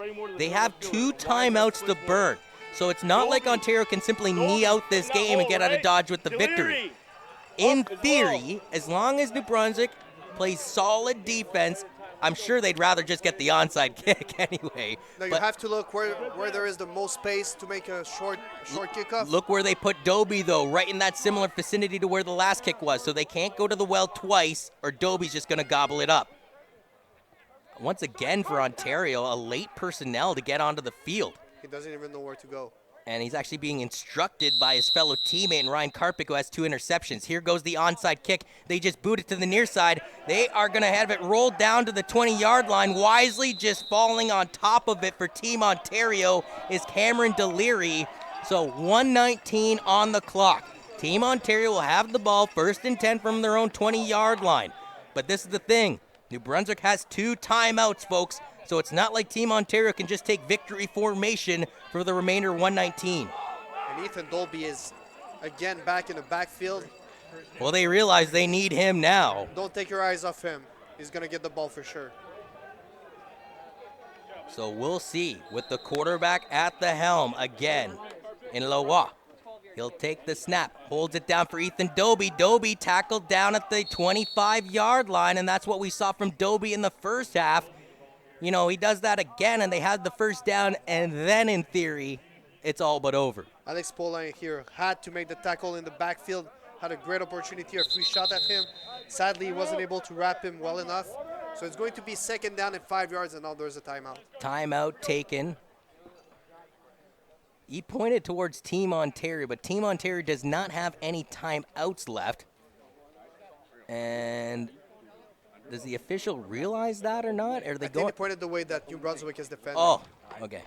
That might be the reason, I guess. Otherwise, they made a mistake. And you are right, actually, partner. They've corrected it on the scoreboard. It was a timeout taken by New Brunswick, so 2nd and 5 coming up. We'll technically call it 2nd and 4.5. Doby's been picking up pretty much 5 yards every run. Is it safe to say we just see another Doby taste? And if your Team Ontario, you're weighing the percentages, you're weighing out the averages, saying, well, one more run from Doby, and we can hit pay dirt with the victory. If I'm the defensive coordinator of New Brunswick right now, I'm not talking about tactics and strategies and the play. I'm talking about giving it all out and one more tackle on Dolby so we cannot get the first down. Give your offense one last shot. That might be the most important play for them of the tournament of this defense, so got to give everything out. They were down 23 points late in the second half. They've scored 2 straight touchdowns and converted on a 2-point convert to bring themselves within 8. But their defense is on the field, and they need a stop here. As the ball is snapped, who else is it going to go? It's going to Doby. A big tackle by New Brunswick, and they stuff him in the backfield. It's a tackle for a loss to bring up 3rd down. That's a massive play. What a play there by the defense. I think it's number 7 on the tackle, and Don Cormier. What a nice play by the linebacker from Fredericton. I'm almost speechless, and that's not a good thing if you're a broadcaster. 3rd and 6 coming up. Michael Horvat will go and punt this one away. Well, John, you have to find your words back very soon because there's going to be an exciting... This is it, though, folks. 1:09 remains on the clock. New Brunswick, by the way, still has 1 timeout. Yeah. Instead of going to try and block it, though, they send 2 men back to retrieve it. Gives Horvat plenty of time to boot it away. Takes 1 bounce. The ball looked like not enough yards given. He does go up the field to the 35, folks. He's down at the 31. Tack on 5 more yards. This game is insane in the membrane as New Brunswick still has a shot, baby, at coming back down by 23 points. I am so thrilled. Those are the best moments in sport when the game is close to be tied and the underdog is coming back. It's going to be an interesting offensive sequence. You give the ball a lot of times to Mason and to Jayon Johnson, or you go by the pass. We know it worked last time with Blizzard on the reception. Let's see what they do there. There was another flag thrown at the 25-yard line. The first penalty is not enough yards given to Team Ontario. And I think they might be saying the second flag is either the same infraction or something minor for Team Ontario. In fact, they're talking with one of the captains there in Henry Mason for Team New Brunswick about what this affair actually means. Henry Mason hugged by his teammates, so I'm going to assume it's much to the benefit of Team New Brunswick as the ball is picked up at the 31 and moved up 5 yards to the 26-yard line. Oh, man, oh, man. 1st and 10, Team New Brunswick down by 8, and they got the clock to their advantage. 53 seconds I mean, in Canadian football, folks, that could be an eternity, especially when you have one timeout at your vicinity. You can bend but not break. That's the word for Team Ontario. This is the thing, though, with Team New Brunswick. Most of their damage has been done via the run. Do they have enough time, though, to run it? They might have to go to the air regardless. Their quarterback sends 2 in motion to the right side. 4 targets to the right side. He takes a high snap. He is going to throw this ball, and it skips off the turf. Incomplete pass, with the intended target on this affair being Turner Ryan. I believe that's one of the first times he's been targeted in this game. And don't sleep on Henry Mason on that last play. Ontario only brought 6 people into the box, so the defensive linemen plus the linebackers is going to be interesting. If they come back with 6 players, maybe you're going to ask for a run from Mason. 2nd and 10, 26-yard line. 50 seconds left in this game. Down by 8. Can New Brunswick will themselves from being down 23 points here in the 4th quarter? Now they're only down by 8. Taking a look at their bench, applauding their offense's effort. 3 run to the line. Options for the quarterback. He throws it over the top. The pass is caught. He's close to the end zone. Is he in? Touchdown, New Brunswick. This game is insane, folks. A classic, nevertheless, here in 2019 U16 Eastern Challenge competition.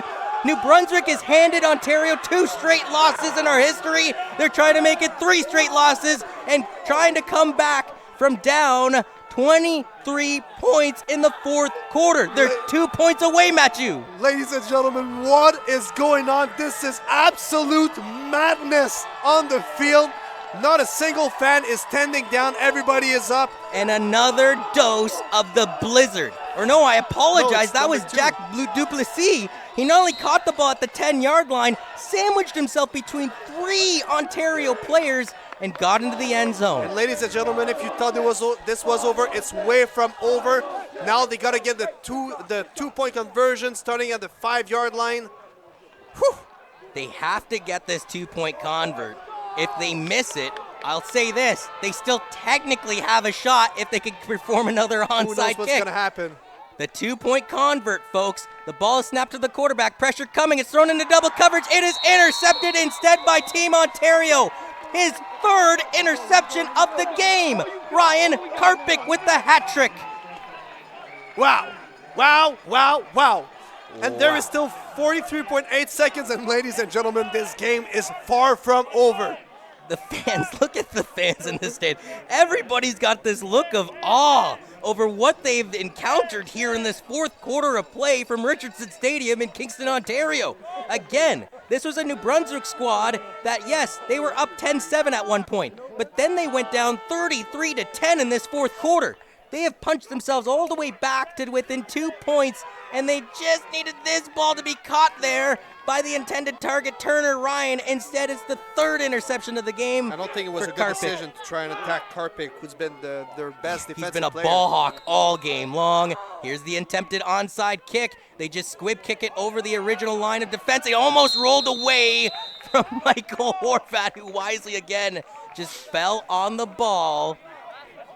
Okay. So now you're going to make a play, ask for a timeout from New Brunswick, then stop them again, and pray for the gods. From my understanding, though, if my math's correct, though, if Ontario runs a play that's further... maybe I'm wrong, though, Matthew. I believe, though, if Ontario runs one single play, if they get a first down, this game's over for sure. But if they get a healthy run, I believe they could take 2 straight knees and wind the clock down to 0 and then punt the ball away to end the game. If you're talking about being a real game clock mastermind, yeah. And it looks like Ontario is just going to go directly into victory formation. You're right. That will be 1 knee. Now, does Team New Brunswick use their timeout? That's on the board. So New Brunswick, not on this particular affair, but will they on the 2nd knee? There is the 1 timeout on the board. Now, some New Brunswick players defensively are kind of, hugging it out like the game is already over. But again, maybe there's something wrong with the scoreboard is not correct, because from my understanding, New Brunswick does have 1 more timeout. So they take a 2nd knee. That's now 3rd down with 18 seconds left. And they run the clock. Again, that must have been I don't like that. Because it got me hopeful this entire time. Whatever the official scorekeeper is saying is incorrect, Matthew. They don't have any timeouts left.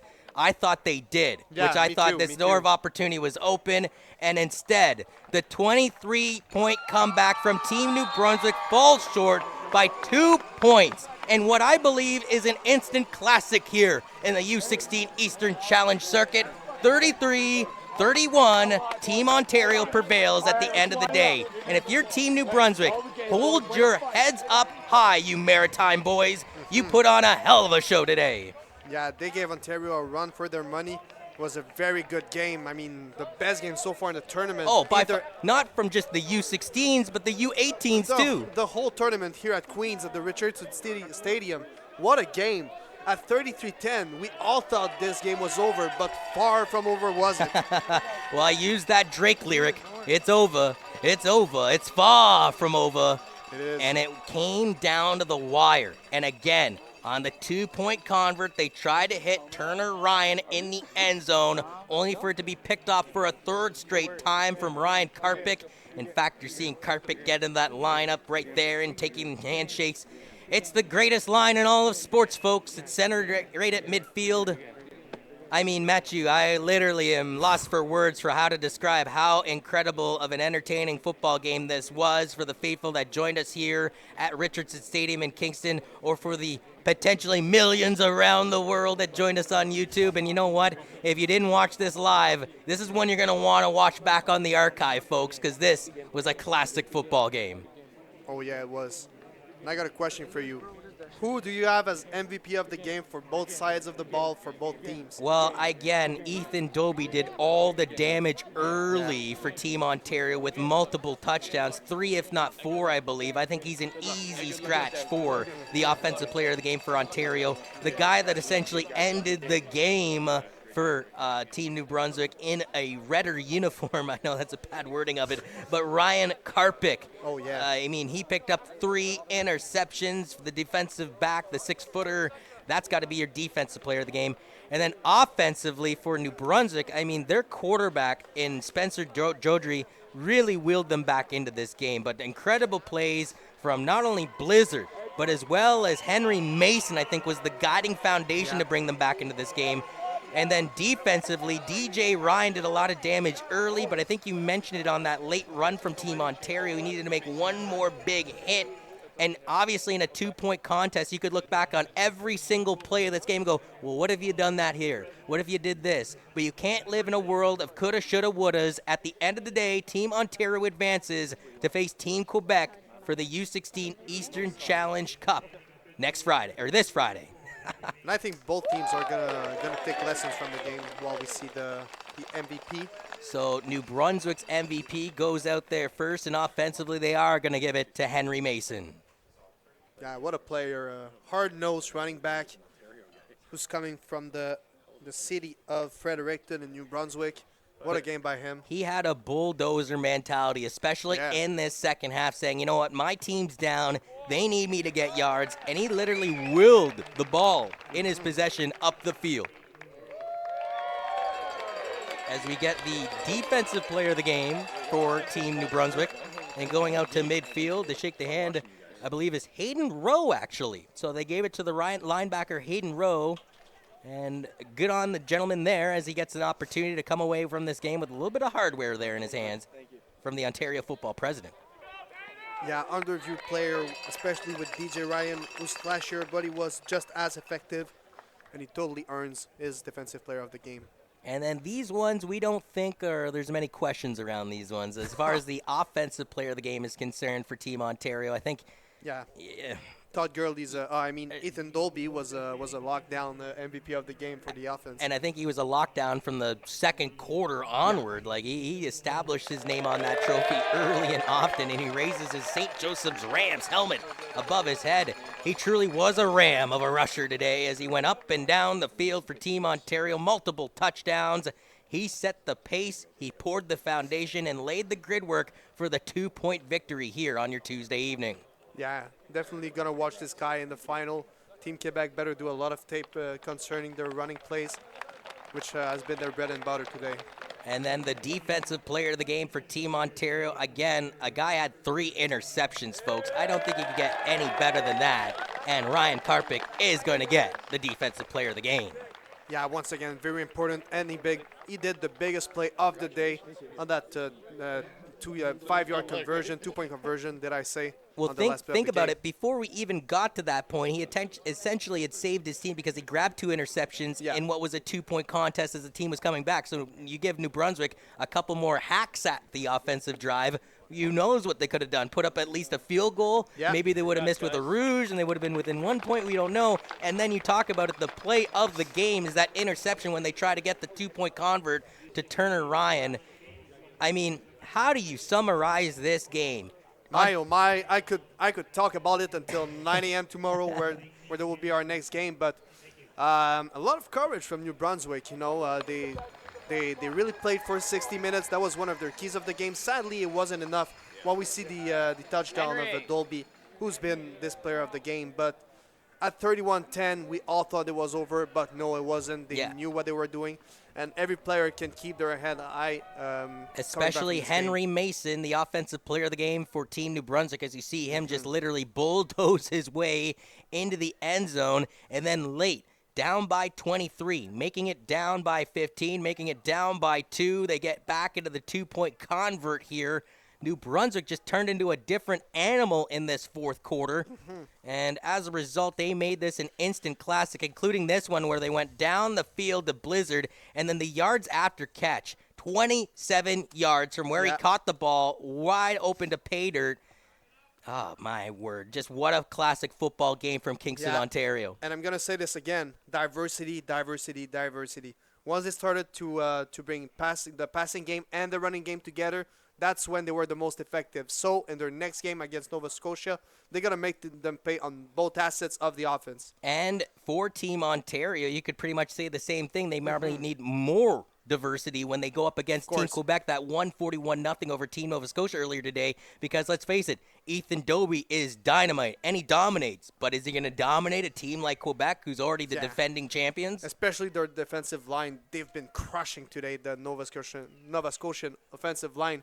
And if Dolby doesn't have the help from his offensive line, neither with their game, he's going to have a rough time. One last thank you to our crew that did a great job over these 2 broadcasts today in the U16 Eastern Challenge with the Quebec-Nova Scotia game earlier and this classic between New Brunswick and Ontario that just concluded. Sebastian, Joe, Jill, Cade, Leanne, Brendan, and Choi, as well as you, Matthew. Thank you for joining me on Color Commentary. I really appreciate it. A marvelous job, as always, doing back-to-back broadcasts. It wasn't the bilingual classic that we had as far as our game call in the first one, but they had a classic on the field. They did the talking bilingually between the two of them. Yeah, of course. As a result, Ontario prevails to face off against Team Quebec in the U16 Eastern Challenge Finals this Friday. A reminder, broadcasting-wise, we have not 1, not 2, not 3, 4 football games tomorrow for you folks. That is technically day 2 of the 2019 Football Canada Cup, the under-18 squads. It's the semifinals to see who goes to the final, who goes to the bronze, and the consolation semifinals are sprinkled in there too. So once again, for the entire crew, including Matthew, I'm Johnny Yu. Have a wonderful evening from Kingston, Ontario.